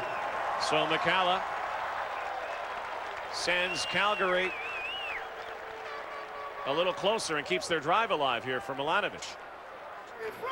Well, that's good. I mean, that was a good call. McCalla clearly, I mean, Danny Barrett doesn't agree with it, but, you know, you're allowed to stand your territory, but he took a shot, and he really didn't let McDonald get downfield, and I like the call. McDonald wide right. Hand off to McCullough, churning out more yardage. 8 yards for the running back for the Calgary Stampeders. Well, they started off 2 and out in this third quarter, Rod, but now Milanovic, through the aid of a penalty and some good running by McCullough, has got an awfully nice drive going here. And, you know, obviously they're down by 10, and he wants to try to shift old Mo back on their side and get some points on the board. And they're certainly in field goal range now. And I mean, I'm impressed. I mean, he has poise far more than a guy that you'd think's just playing his first game ever. And kind of like Kerry Joseph in Ottawa, he had that poise for a young guy too. McGarity with the ball on the handoff in the backfield. Couple of good blocks, dives forward and got a lot more out of it than probably he should have. Looked like he was caught for a loss on the end around. Well, the quarterback, Milanovic, when this came back the other way, he threw a pretty nifty block. And here's what you have to have. When you run the end around, this is what you have to have. Oh, that is an absolute head popper on Reggie Hunt. I mean, look at the top of your screen here. Comes back down inside. Kaboom. And then Milanovic. Watch Milanovic. There he is. When you got everybody trying like that, good things will happen. Take a listen. Oh man, kaboom. Reggie Hunt, though, is all right. Still hanging in there. He's not sure where he is, but he's all right. No, he's a tough customer, and that was a great hit, clean hit, and good to see Reggie jump right up. Second year in the CFL, Reggie Hunt. Used to play in the NFL European League. 3rd down and 1 here. And they're going for it. Milanovic straight ahead.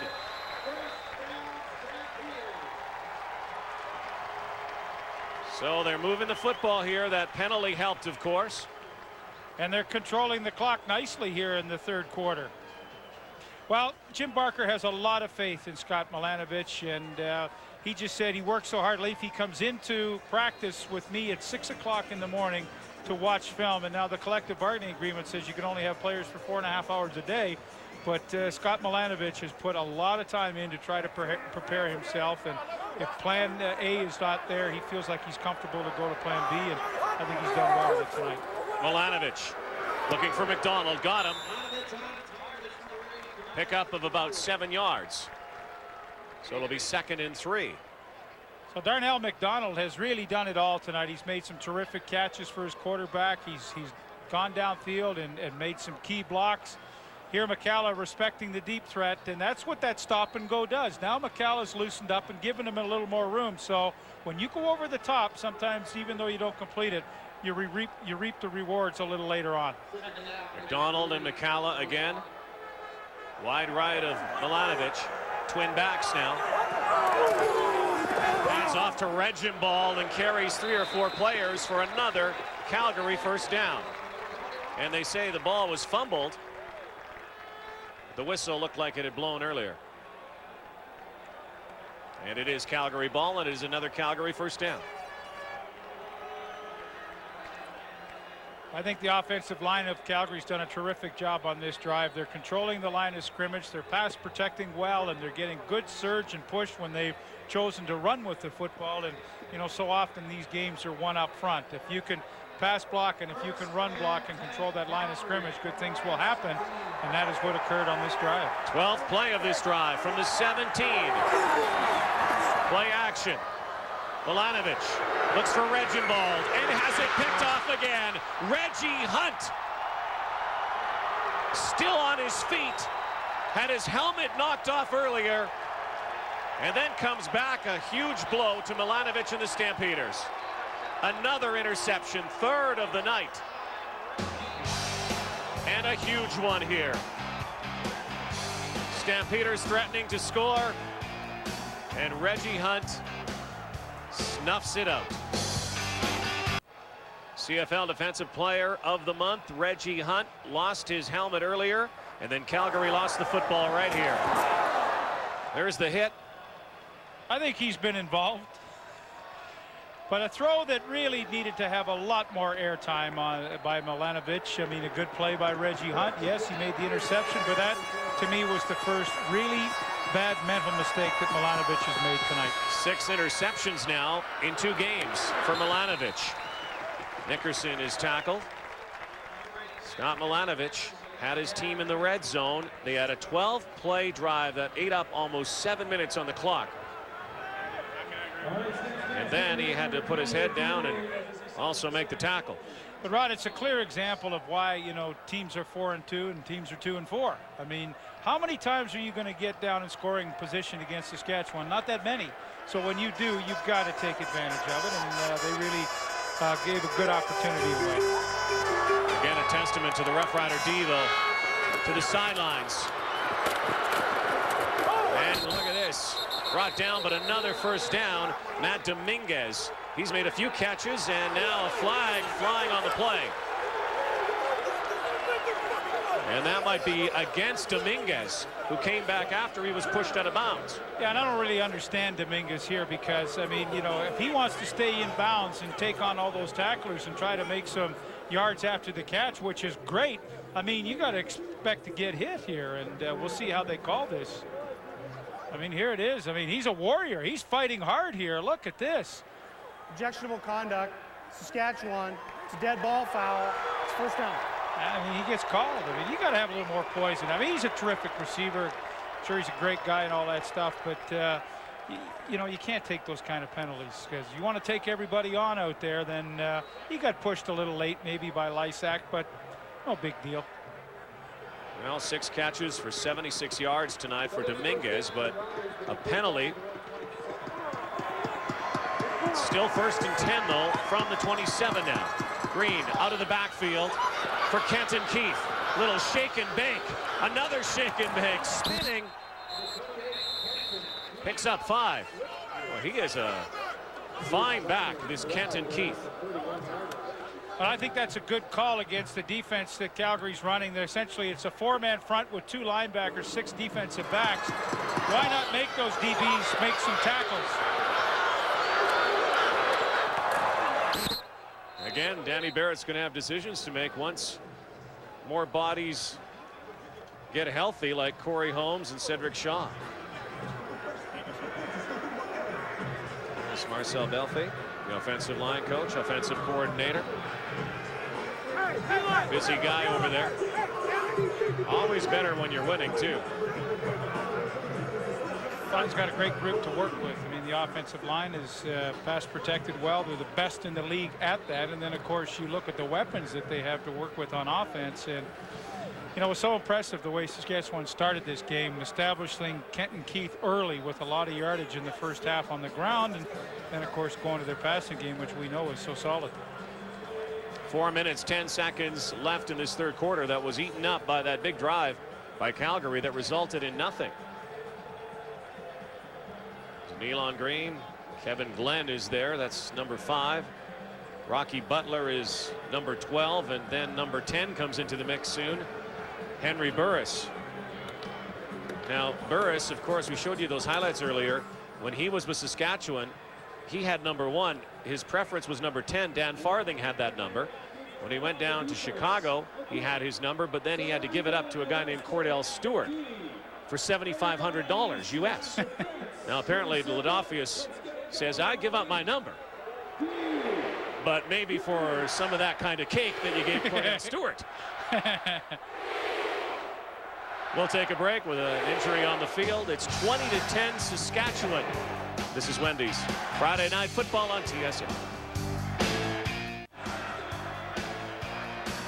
There are the Outriders, Stampeder cheerleaders, showing off their new calendar. Wendy's Friday Night Football next week. The Stampeders will be in BC to play the Lions, who lost tonight in Toronto in overtime. Let's go down to Russ Peak now. Russ? Yeah, the injuries keep piling up for the Stampeders. The young defensive back, Hassan Proverbs, is gone with a dislocated right knee.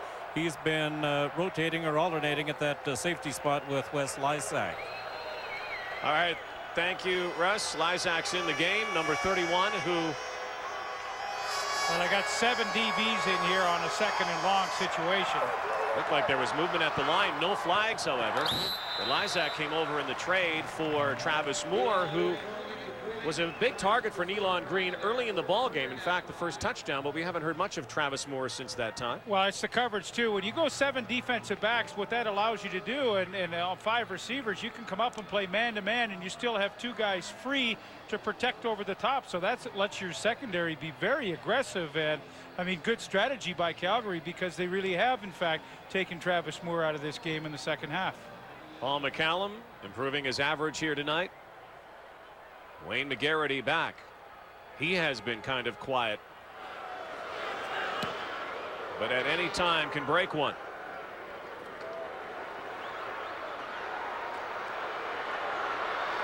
And he takes it up to the 43-yard line for the Calgary Stampeders. That's where they will begin this series. And Darnell McDonald has been a favorite target for Scott Milanovich tonight.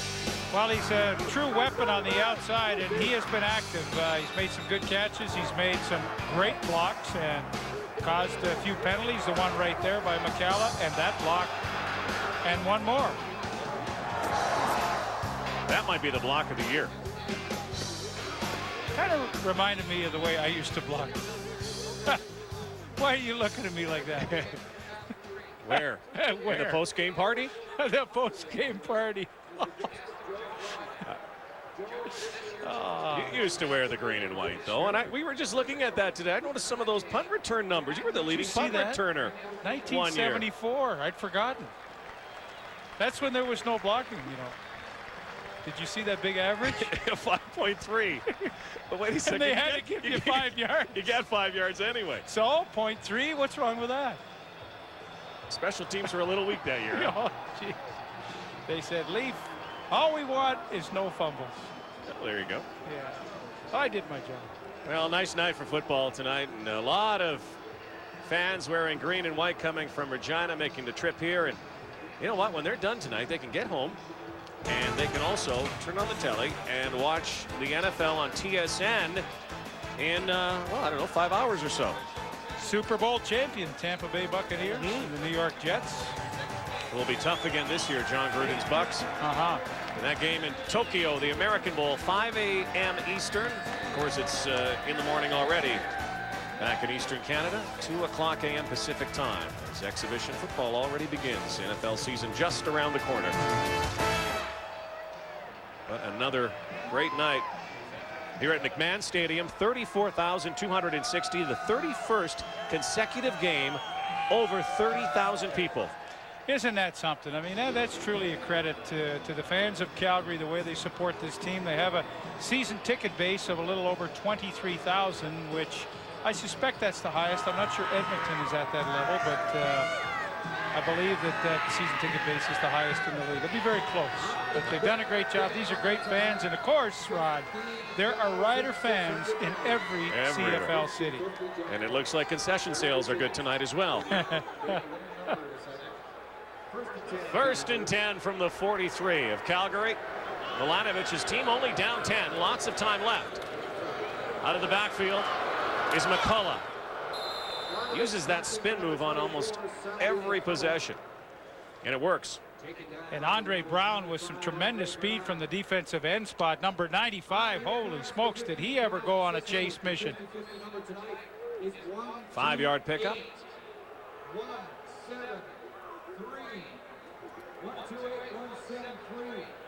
2nd and 5 from the 48.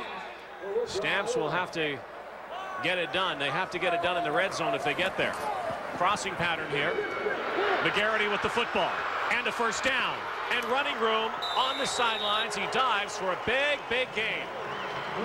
Wayne McGarity. And what Calgary has done well on offense tonight is use quads and put Saskatchewan in a chase position with those cross patterns. McGarity's going to come from the left side of your screen. There he is. There's picks in the middle, a lot of traffic, and Calgary's been able to free some receivers up. Is it legal? I'm not so sure. There was a few picks and traffic in there, but again, a nicely executed passing play. Make people chase. Ladolfius McCalla has had to make a lot of one-on-one tackles here tonight. 2 minutes in the 3rd quarter. 1st and 10 from the 42. Handoff inside McCullough. Another spin.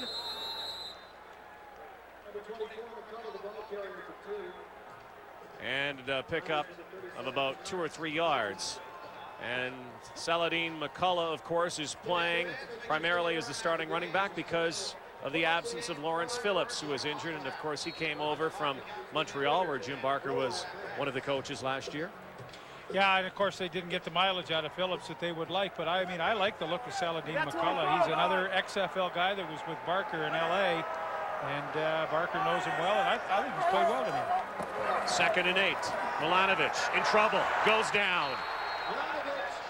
Sack made by Scott Schultz. And a flag in the backfield.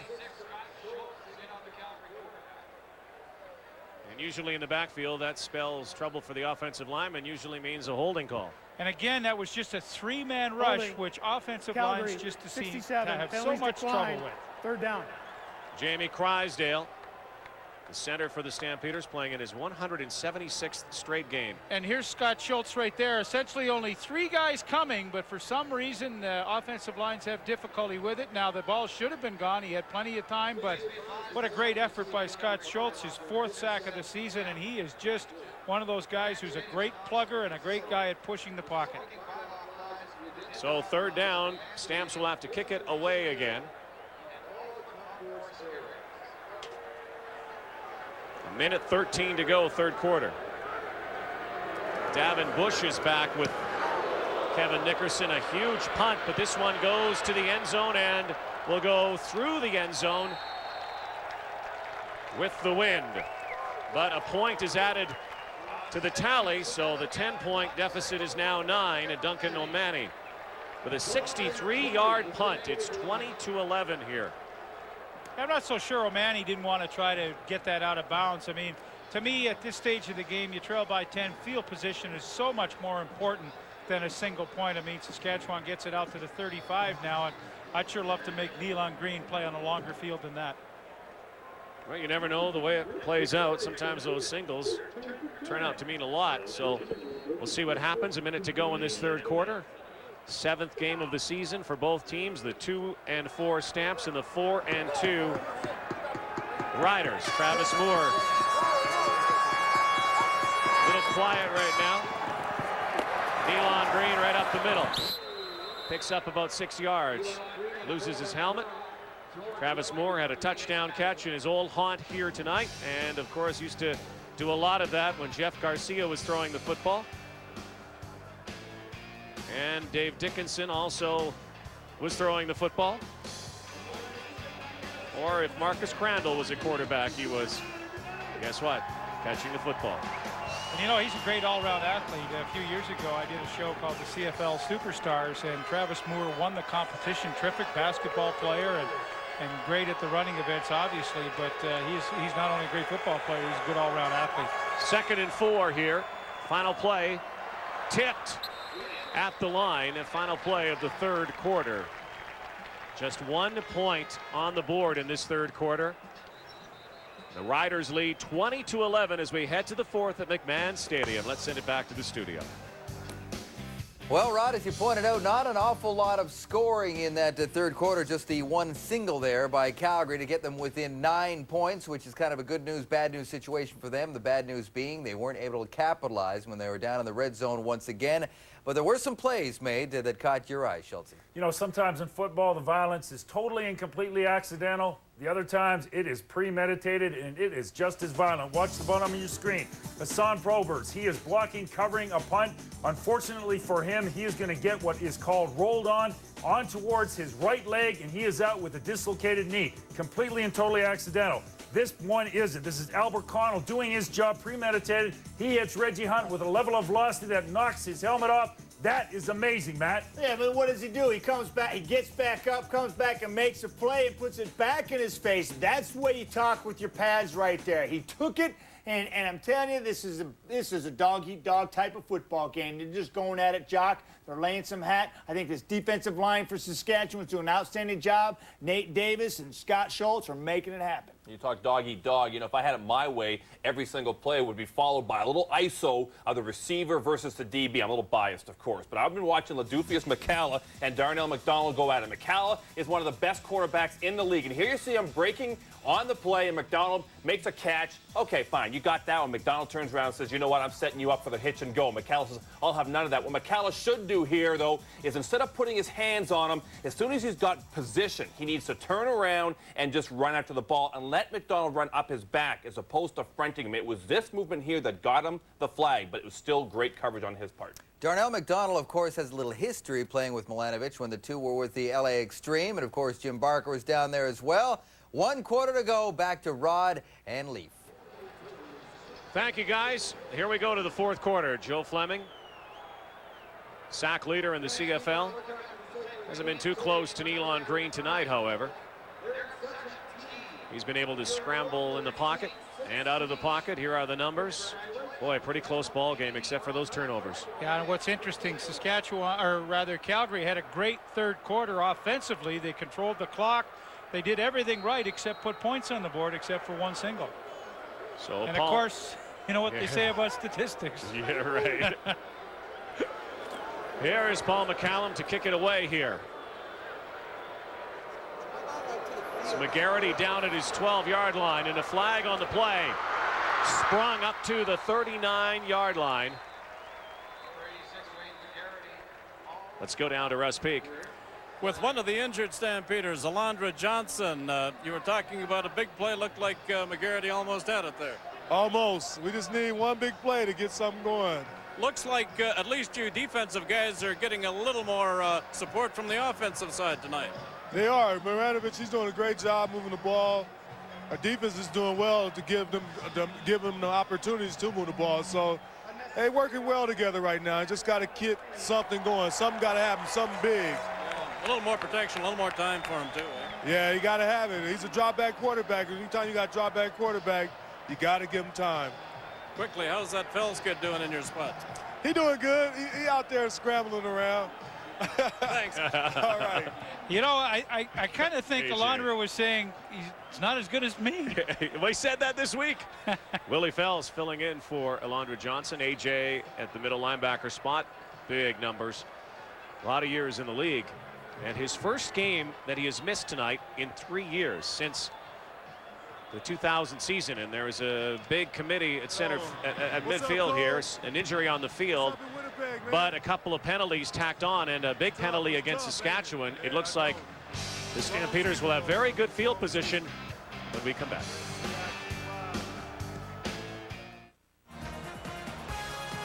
Jay Onright, Dan O'Toole coming up.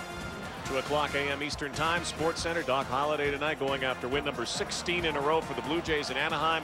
And of course the big doubleheader in the Canadian Football League. Argos win in overtime earlier over the BC Lions, and Damon Allen joins the 60,000-yard club which only now has 3 members: Warren Moon, Dan Marino, and Damon Allen. Stampeders with excellent field position here after a penalty tacked on after the punt return by McGarity. From the 54, Milanovic rushes on. McCullough couldn't hang on to the pass on the dump from the backfield.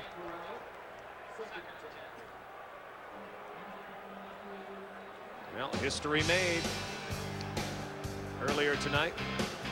And the BC Lions were off and running early. Giaroy Simon, who used to be a receiving threat with Scott Milanovic in Maryland. Bashir Livingston. Watch this punt return as he takes it the distance. Special team players have been outstanding this year.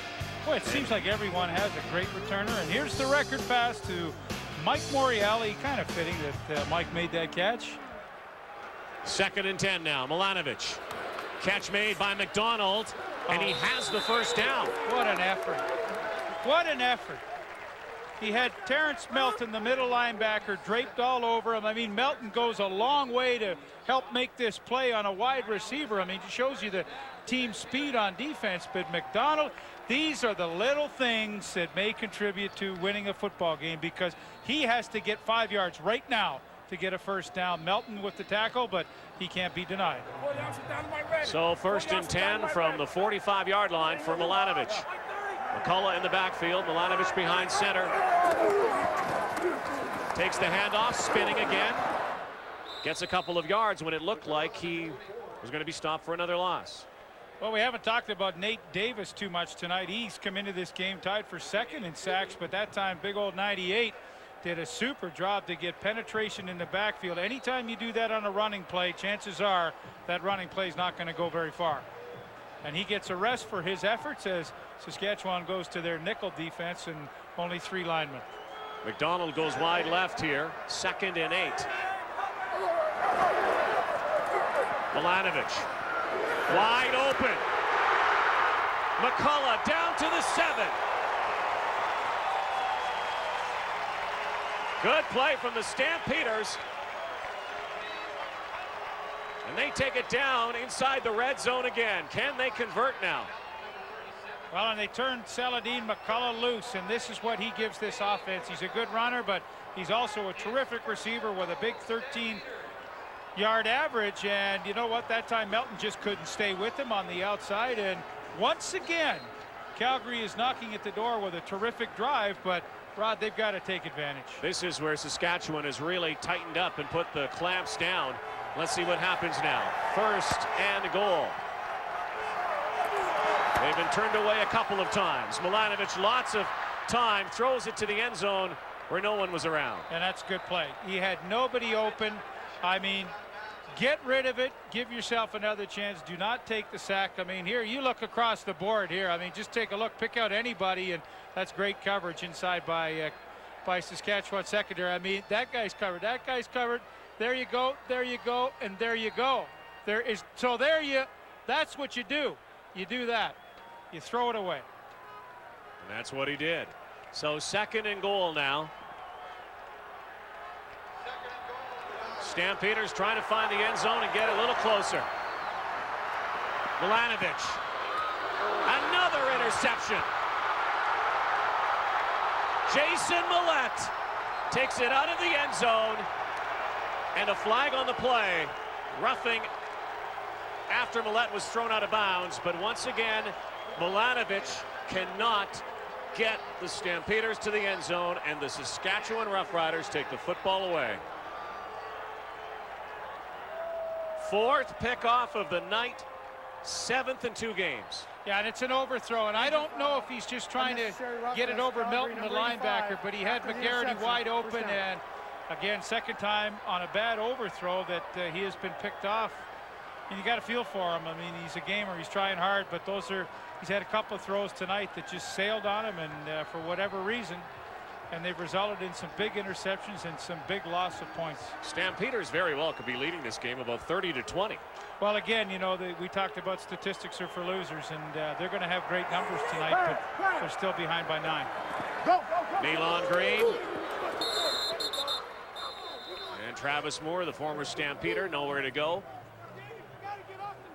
Gets to about the 40-yard line, so a pickup of about 3 yards. Well, I mean, there's still 11 minutes to go, and I think, you know, Nealon Green and his offense, they have to answer themselves. Although Calgary hasn't scored, they've had two magnificent long drives in this second half, and you know, you got to, you know, I'm not making excuses for Milanovic. It is his first start, and he's thrown a bunch of interceptions again tonight, but you sure have to see a lot of good things in the way he's played, though, and I know the other stuff's tough to overlook, though.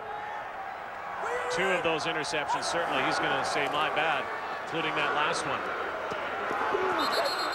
And Corey Grant can't hang on. Stampeders will get the football again. And that is a real missed opportunity because they had Corey Grant in the perfect coverage. Calgary, one of the few zone defenses they played, and they just sat off, and he should have had this. Nealon See, now the difference, you know, we've talked about Darnell McDonald tonight a couple of times, came back to his quarterback to keep the separation to make the catch. That time, Corey Grant, who's a pretty good receiver, just didn't come back to the football, and he could have maybe made that catch. Roughriders only with the 7 points off of the 4 interceptions here tonight. So Calgary's been given a pretty good break. McCallum near the sideline. McGarity fumbles the football, got it back, and Milanovic and the Stampeders will begin at their 19-yard line, still down by 9 on Wendy's Friday Night Football. A lot of white jerseys around the football when Scott Milanovic has been throwing it. Yeah, a couple have been overthrows and then a couple of underthrows. I mean, this is an underthrow right here. So obviously Milanovic has done a lot of things well. But then again, he has just really made some miscues that have cost his club. And you know what, Rod, the interesting thing on all 4 interceptions, really pressure wasn't a factor. Well, he's rather fortunate, though, because normally when you give up 4 interceptions, you're still not in a football game. The Riders really haven't capitalized wholeheartedly off of these pickoffs. And Milanovic has only been here for 3 weeks. Is thrown into the fire here tonight, but his team down by 9. This is the game story brought to you by Sport Check, Canada's largest sporting goods retailer. Sport Check, the best value. 4 interceptions, they stare up at you, but the fact that the Riders have only gotten 7 points off of them is also a story. Well, it really is. I mean, this game could be ugly by now had Saskatchewan been able. But, you know, give Calgary's defense credit. I mean, big time. They have played well. They've had good schemes with their 7 defensive backs and only 3 linemen. I mean, so Jim Barker and his staff have put together a good defensive game plan and, for the most part, held Saskatchewan in check. 10 minutes to go, 4th quarter. McCullough tries to get outside, then inside. McCullough still on his feet. Saladin McCullough should have been stopped for about a 4-yard loss, and he picked up almost 20. Well, how about that? Yeah, I mean, what a terrific run. I mean, Saladin McCullough has had himself just a terrific game, not only as a receiver, but doing things just like this. And he makes a lot of people miss here and gets his quarterback and his offense some breathing room from deep in their own territory. And, I mean, there is no quit in this team, and total yards for him tonight over 100. He makes some very sharp cuts, Saladin McCullough. Played against Hamilton and had 105 yards in his CFL debut and a touchdown. And then the last couple of games have been kind of under the radar a bit. 2 games, only 59 yards on 6 carries, so they really didn't use him a whole lot either. But tonight they are using him, and he is responding. Timeout on the field, 9:28 to go in the 4th, 20-11 Riders. Earlier tonight in Skydome, history made. Damon Allen to Mike Morreale, and Damon Allen now with over 60,000 yards passing. 40-year-old Damon Allen still going strong. It's been such a tough week in Argo land. Off-field news, and this was big news for Toronto tonight. Tom Wright was there, the commissioner, Damon's family, and the Argos won. They beat the BC Lions. Milanovic in trouble again, rolling to his left, and will slide down and will pick up on the 1st and 10 play about 4 to 5 yards. Well, the thing that impresses me as much as anything about Damon Allen, Rod, is he's averaged throughout his career, almost 17 games played per season, and that is phenomenal. Well, congratulations to Damon Allen, and it's a testament to, I think, also the talent in his family. Boy, he and brother Marcus, a football Hall of Famer. Damon's a CFL Hall of Famer. Got hurt late in the game tonight, but appeared to be all right. Milanovic. Catch made by McDonald again, and another first down for the Stampeders. Quick hitch pass to McDonald. And again, the ability to come back to the quarterback. I know I've said it a few times tonight, but you just don't see every receiver in the league doing that, and they should all be watching this tonight because this is a clinic. Watch McDonald here. Good. Now, he's got to come back to the quarterback. There it is, and then he fights for a few extra yards. This guy's a terrifically, technically well-rounded receiver. 8 catches for Darnell McDonald tonight. Another first down for the Stampeders. 8 minutes to go. Down by 9 points. McCullough again, left side. And hog-collared right there by Terrence Melton. Terrence Melton, for a middle linebacker, has got some terrific range, and he goes a long way because essentially he's lined up on the left side of the center, and McCullough's going to run here, and so's Melton. And you know, for a middle linebacker, this is some pretty good lateral movement to make the play here. Watch, he's just following, and now boom, right up and high, and that's an excellent play by the middle linebacker. Brought down hard. It will be 2nd and 6. Milanovic again will throw. Here comes the blitz. Catch made by McCullough to midfield, but will be well short of the first down. And Reggie Hunt really made the initial play. He didn't get in the final tackle, but he tripped him up and forced him back to the inside, and that's what you have to do against a running back like Saladin McCullough, is get him back to the inside. Pressure coming. Now Milanovic knows he's got to get it off quickly. But watch Reggie Hunt, number 9. Here he's on the left of your screen. He forces back inside. That's what you have to do. Get a little help from your friends, and that's solid defense. Good pressure up front, good linebacking in behind. So once again, Duncan O'Mahony back to punt. The Stamps drive stalls. Not with a turnover this time. O'Mahony going to McCullough. Make that Davin Bush. Davin Bush on the sideline. Into the game, and and a flag on the play after the play. Riders leading by 9, 6:46 to go. So a penalty added on against Saskatchewan after the play. Riders will scrimmage from their 20, leading 20-11.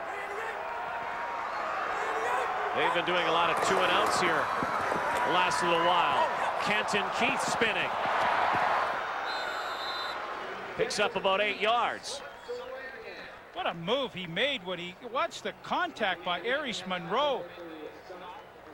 This is just phenomenal, a phenomenal effort by Kenton Keith. Look at Aries Monroe. He's going to get a free shot right here, but the spin and to the outside. I mean, this is just unbelievable second effort. Look at this, boom, right there. He should be down for a tackle for a loss in the backfield, and here he picks up almost 9 yards. I mean, that is just tremendous second effort. 68 yards on 7 carries for Kenton Keith. A couple of big gains early in the ball game. 2nd and 2.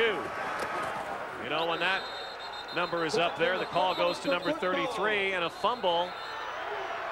The whistle had gone. And a first down, Saskatchewan. Chris Zarka is almost guaranteed to get you a couple of yards when you need it. Yeah, I would say so, and tough to tell, and let's see from this angle whether he did in fact cough up the ball. Whoa. You know, that's tough to tell. I think he did. That looked like he was stripped before he went down. Tough break for the Stamps. Nealon Green in the shotgun. 4 receivers to his right. Looks left. Dominguez with the play again, pushed hard out of bounds. And another first down, Saskatchewan.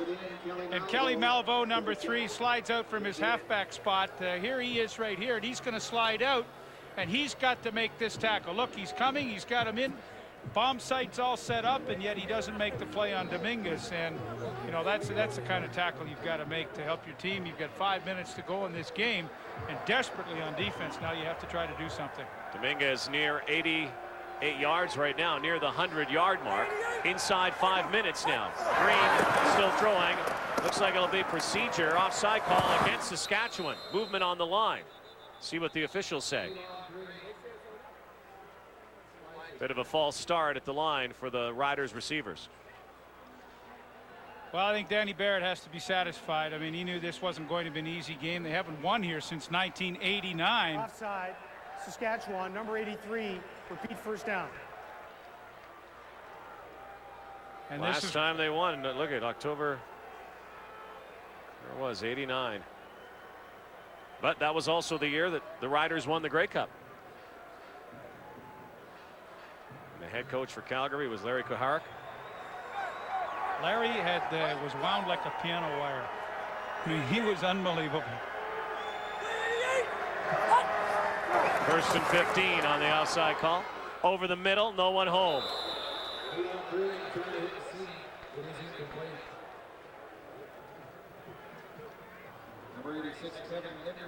Well, it's been a pretty funny second half here. I mean, only 1 point scored, a single point scored by the Stampeders on a Duncan O'Mahony punt. But you know, it's funny, Calgary sure has had their opportunities, and still with 4:20 to go, you like to think that they still can get back in this one. But you know, again, going back to Danny Barrett, he knew this wasn't going to be an easy place to win. They're rallying around a young quarterback, and you know, I think his team's played pretty well tonight. Only 3 first downs for the Riders in the second half. Pressure on. He got the ball away when an incomplete pass.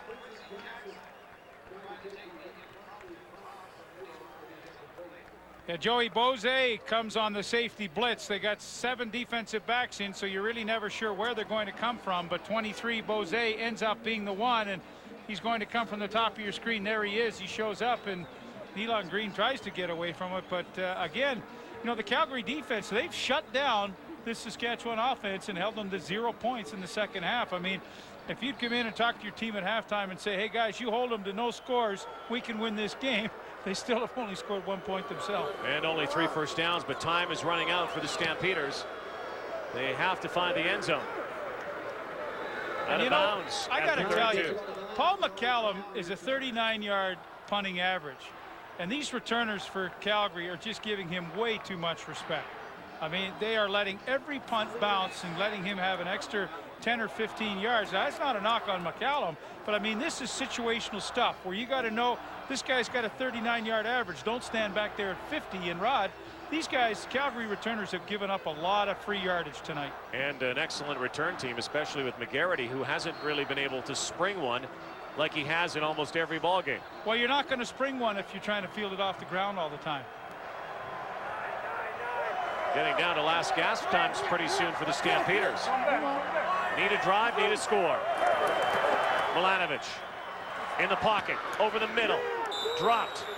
Andre Arlane.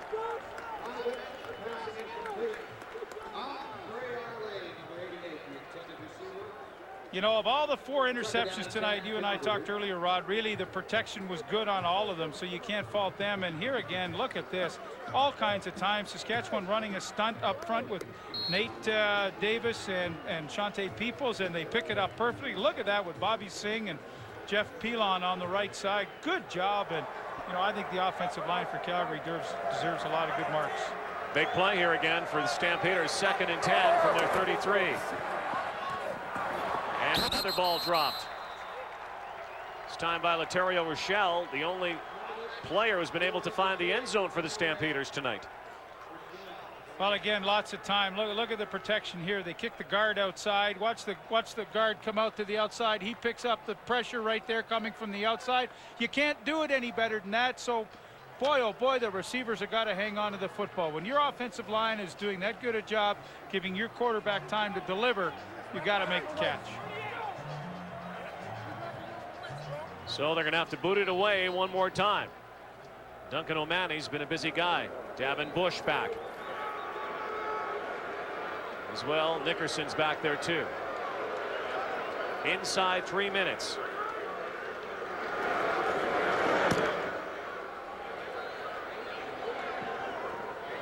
A bounce. Nickerson gets it. No yards called. So the 3-minute warning on the field. Stampeders need a couple stops again. Need to score some points. Riders by 9 in McMahon. Center. That was an eagle for Tiger Woods on the first hole today before they got rained out. I'm not sure if they did finish. In fact, the second round of the Buick. Tiger looks surprised. I don't know why he looks surprised when he, that's what Tiger Woods does. 2:33 to go.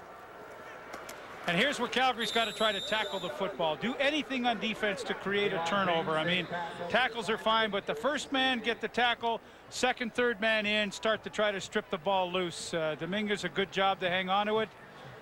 And Danny Barrett and his offense now would just love nothing better than to just put a little drive together, kill the clock. And some consoling words, I'm sure, from Jim Barker. You know, this is a tough one because the 4 picks were tough because 3 of the 4 could have been points. Just over 2 minutes. Kenton Keith up the middle and running room. Oh my. And a lot of running room. In fact, all the way to the end zone. There is a flag at the line of scrimmage, but that may have been the game breaker if it doesn't come back. 59 yards for Kenton Keith, right down Main Street. Offside, Calgary. Penalties declined. Touchdown. Touchdown, Kenton Keith. What a way to take it in. He was absolutely untouched.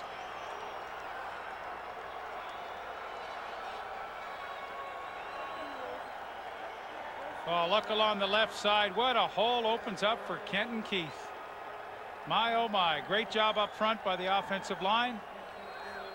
And that will seal a deal, I suspect.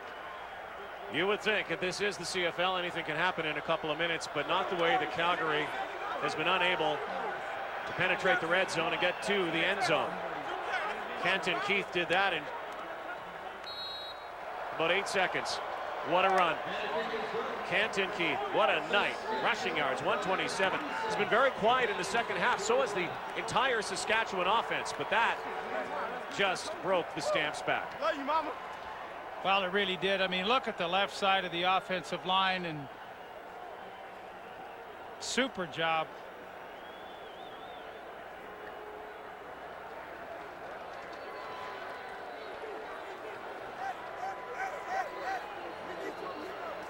Well, here Gene Mikowski on the left side turns back, and now the lane is created.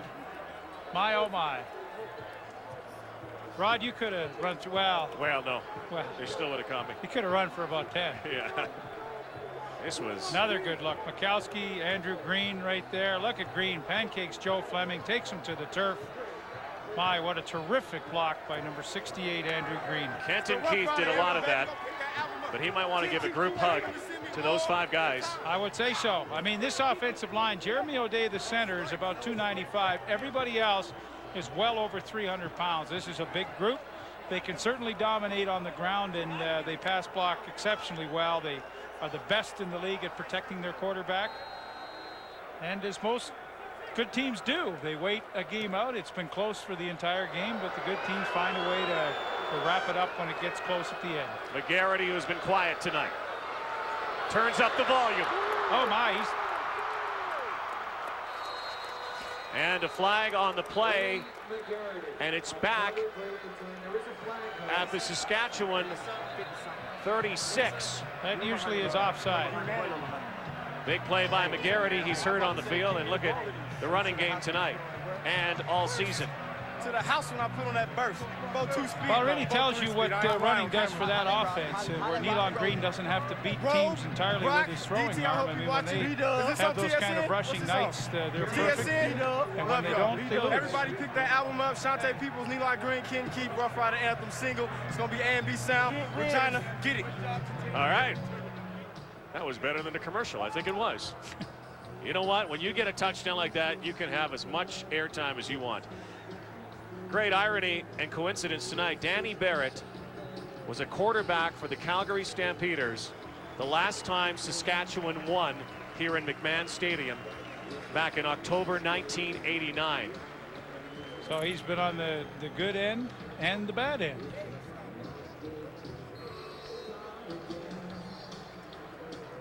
Goes back well over a decade, the last time Saskatchewan won here in this house. And they have a minute 51 to go before they can put the W in their column. Milanovic needs a quick strike.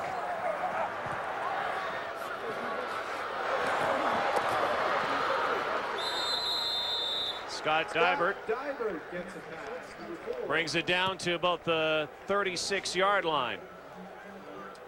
Well, as you look back on this game tonight, I mean, I think Jim Barker's going to be a loss. They're going to move to 2-5 after 7 games, and obviously that's concerning. He's got owners that are putting a lot of pressure on him to win right now. It's not what have you done for me lately, it's what have you done for me yesterday. Milanovic. Heat again. Dybert again. Here's Scott Dybert again, number 4. You can relate this, of course, all to the quarterback situation. Very inexperienced quarterbacks here. And well, this is what Jim Barker said yesterday. And I don't think he had any choice but to play Milanovic tonight. And you know, I think he's played reasonably well. The mistakes have cost his team points. I mean, they've only had 7 points off turnovers, Saskatchewan, tonight themselves, but 3 times they could have had at least 9 points for field goals. Minute 23. Milanovic nowhere to throw. Out of bounds. Well, Jim Barker's been a little bit maligned all season. Goes back to the first game of the season, a questionable call in overtime. Could have had a win in that game, and of course the injury to Marcus Crandall. They're going to be talking about these interceptions this week again, coming off of a lot of interceptions last week for Milanovic. This is a pretty good football team, the Calgary Stampeders, if they can ever get this quarterback situation worked out. Well, I believe, and this is my opinion, that they need Marcus Crandall healthy. I'm a big believer that he's a terrific quarterback. I mean, what he did a few years ago going to the Grey Cup was phenomenal. He can still be the guy. I truly believe that. But I also believe that Scott Milanovic can be a great number 2 guy. Crandall not due back until the end of August with that hamstring problem. Dybert seeing a lot of the football. It's kind of funny, we haven't seen much of Scott Dybert until the late going here tonight. Fresh legs in the 4th quarter. That was 3rd and 4. Did he get it? This could be it right here. No, they're moving the chains.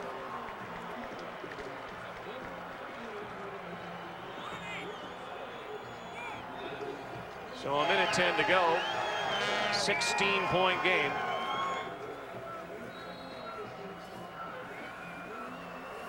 And Marcus Crandall with that hamstring problem led his team to the Grey Cup a couple of years ago.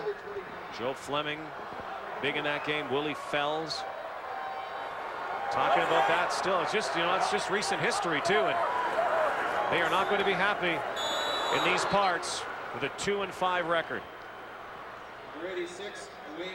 A franchise that has been very used to winning over the years, especially during the Wally Bono era.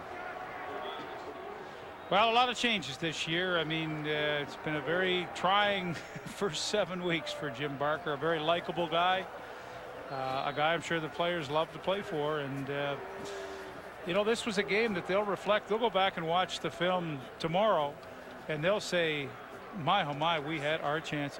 Did they ever? We really did. But, you know, on the other hand, you take nothing away from Saskatchewan. I mean, this is a tough place to come in and play, and they played well. They did not make any mistakes. And look out again. Reggie Hunt. It may have been a double whammy here. Hunt might have hurt himself, and Milanovic is also hurt.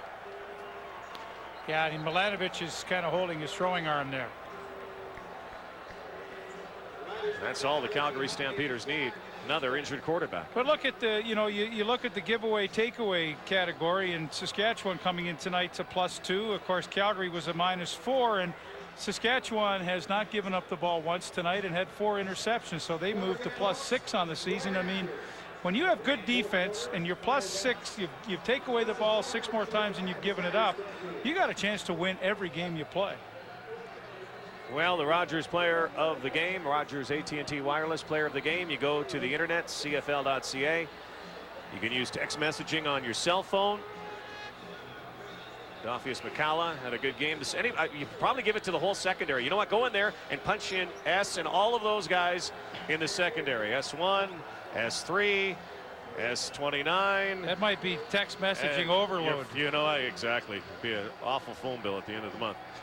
Brought to you by Rogers AT&T Wireless. Imagine getting more from your phone. So the Saskatchewan Roughriders, it's been 14 long years since they last won here in McMahon Stadium during a regular season game, and a minute 2 away from ending that drought. Well, and of course, moving to 5-2, alone in first place in the West. And fully deserving of it. This is a good football club that looks to get even better when they get healthier with Corey Holmes and Cedric Shaw and this guy named Henry Burris in the background. And I can see it now because I played in Regina, and God love the people out there. The Grey Cup Fever Talk will be starting next week. Well, and who first place? No, it'll be starting. Everybody that sees Danny walking down the street will be saying, "Hey, Danny, Grey Cup, hey, baby, November here in Regina. That's going to be great." I love you guys. We finally got the monkey off our back. Yeah, it's been a big one too. 14 years. And that was the first pass tonight intended for Don Blair. Unfortunately for the Stampeders, incomplete. And that's all she wrote. Jim Barker back to the drawing board. Prepares for next week. Who will be the quarterback next week? Fred Fateri, one of the men in charge here, the vice chairman. Michael Federick, of course, is the owner. Fateri has made it known about this football team and on how unhappy they are with the quarterbacking situation. But let's face it, it's also due to an injury to Marcus Crandall. There was talk that they should have got Henry Burris. He was available. Dave Dickinson, when he came back, to their credit, they said, you know, we can't afford having a guy like Crandall on the payroll plus another guy, a big payroll. They had a chance for Anthony Calvillo when he was a free agent. So the situation, certainly at quarterback, could be different, but hindsight is 20/20. Yeah, it sure is. And there is Fred Fateri, who is not going to be a happy camper. And I would think that this whole organization right now is a little befuddled.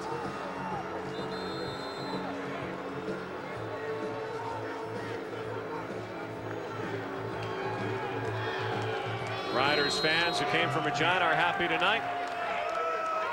And they should be. They'll be 5-2 on top of the CFL West, an 8-10 record last year. They got off to a good start a year ago, the Riders did, and then they came into McMahon Stadium. Remember, their season turned around the other way. They did get to the playoffs on the crossover, but lost to the Toronto Argos. Look at Scott Schultz having some fun here. The game is over, and he's going to play to the fans a little bit right here.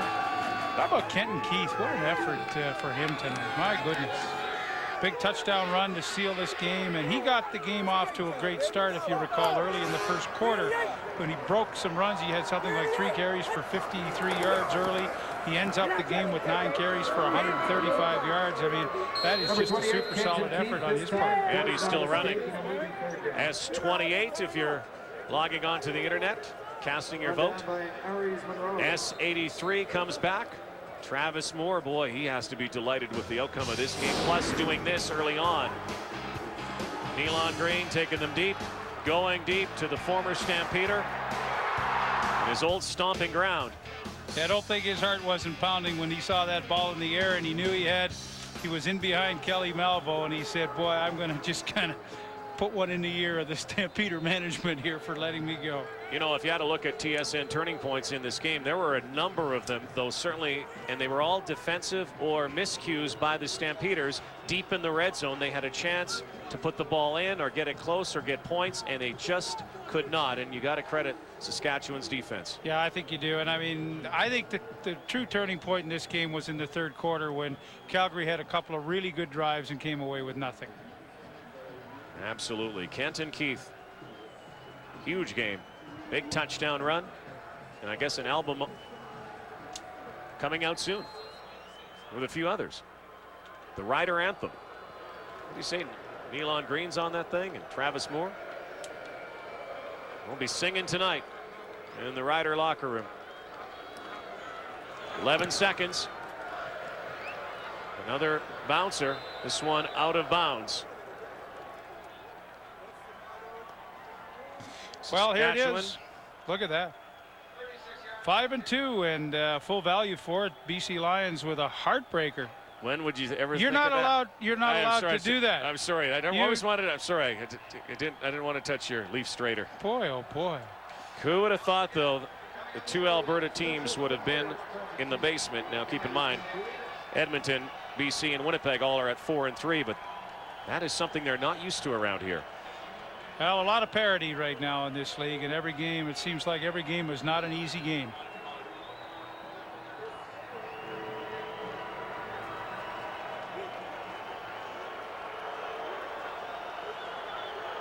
Pained expression on that man's face.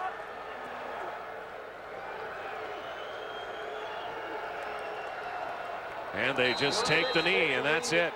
Scott Milanovich showed some poise early in the ball game, but then threw some balls to the wrong guys. 4 interceptions.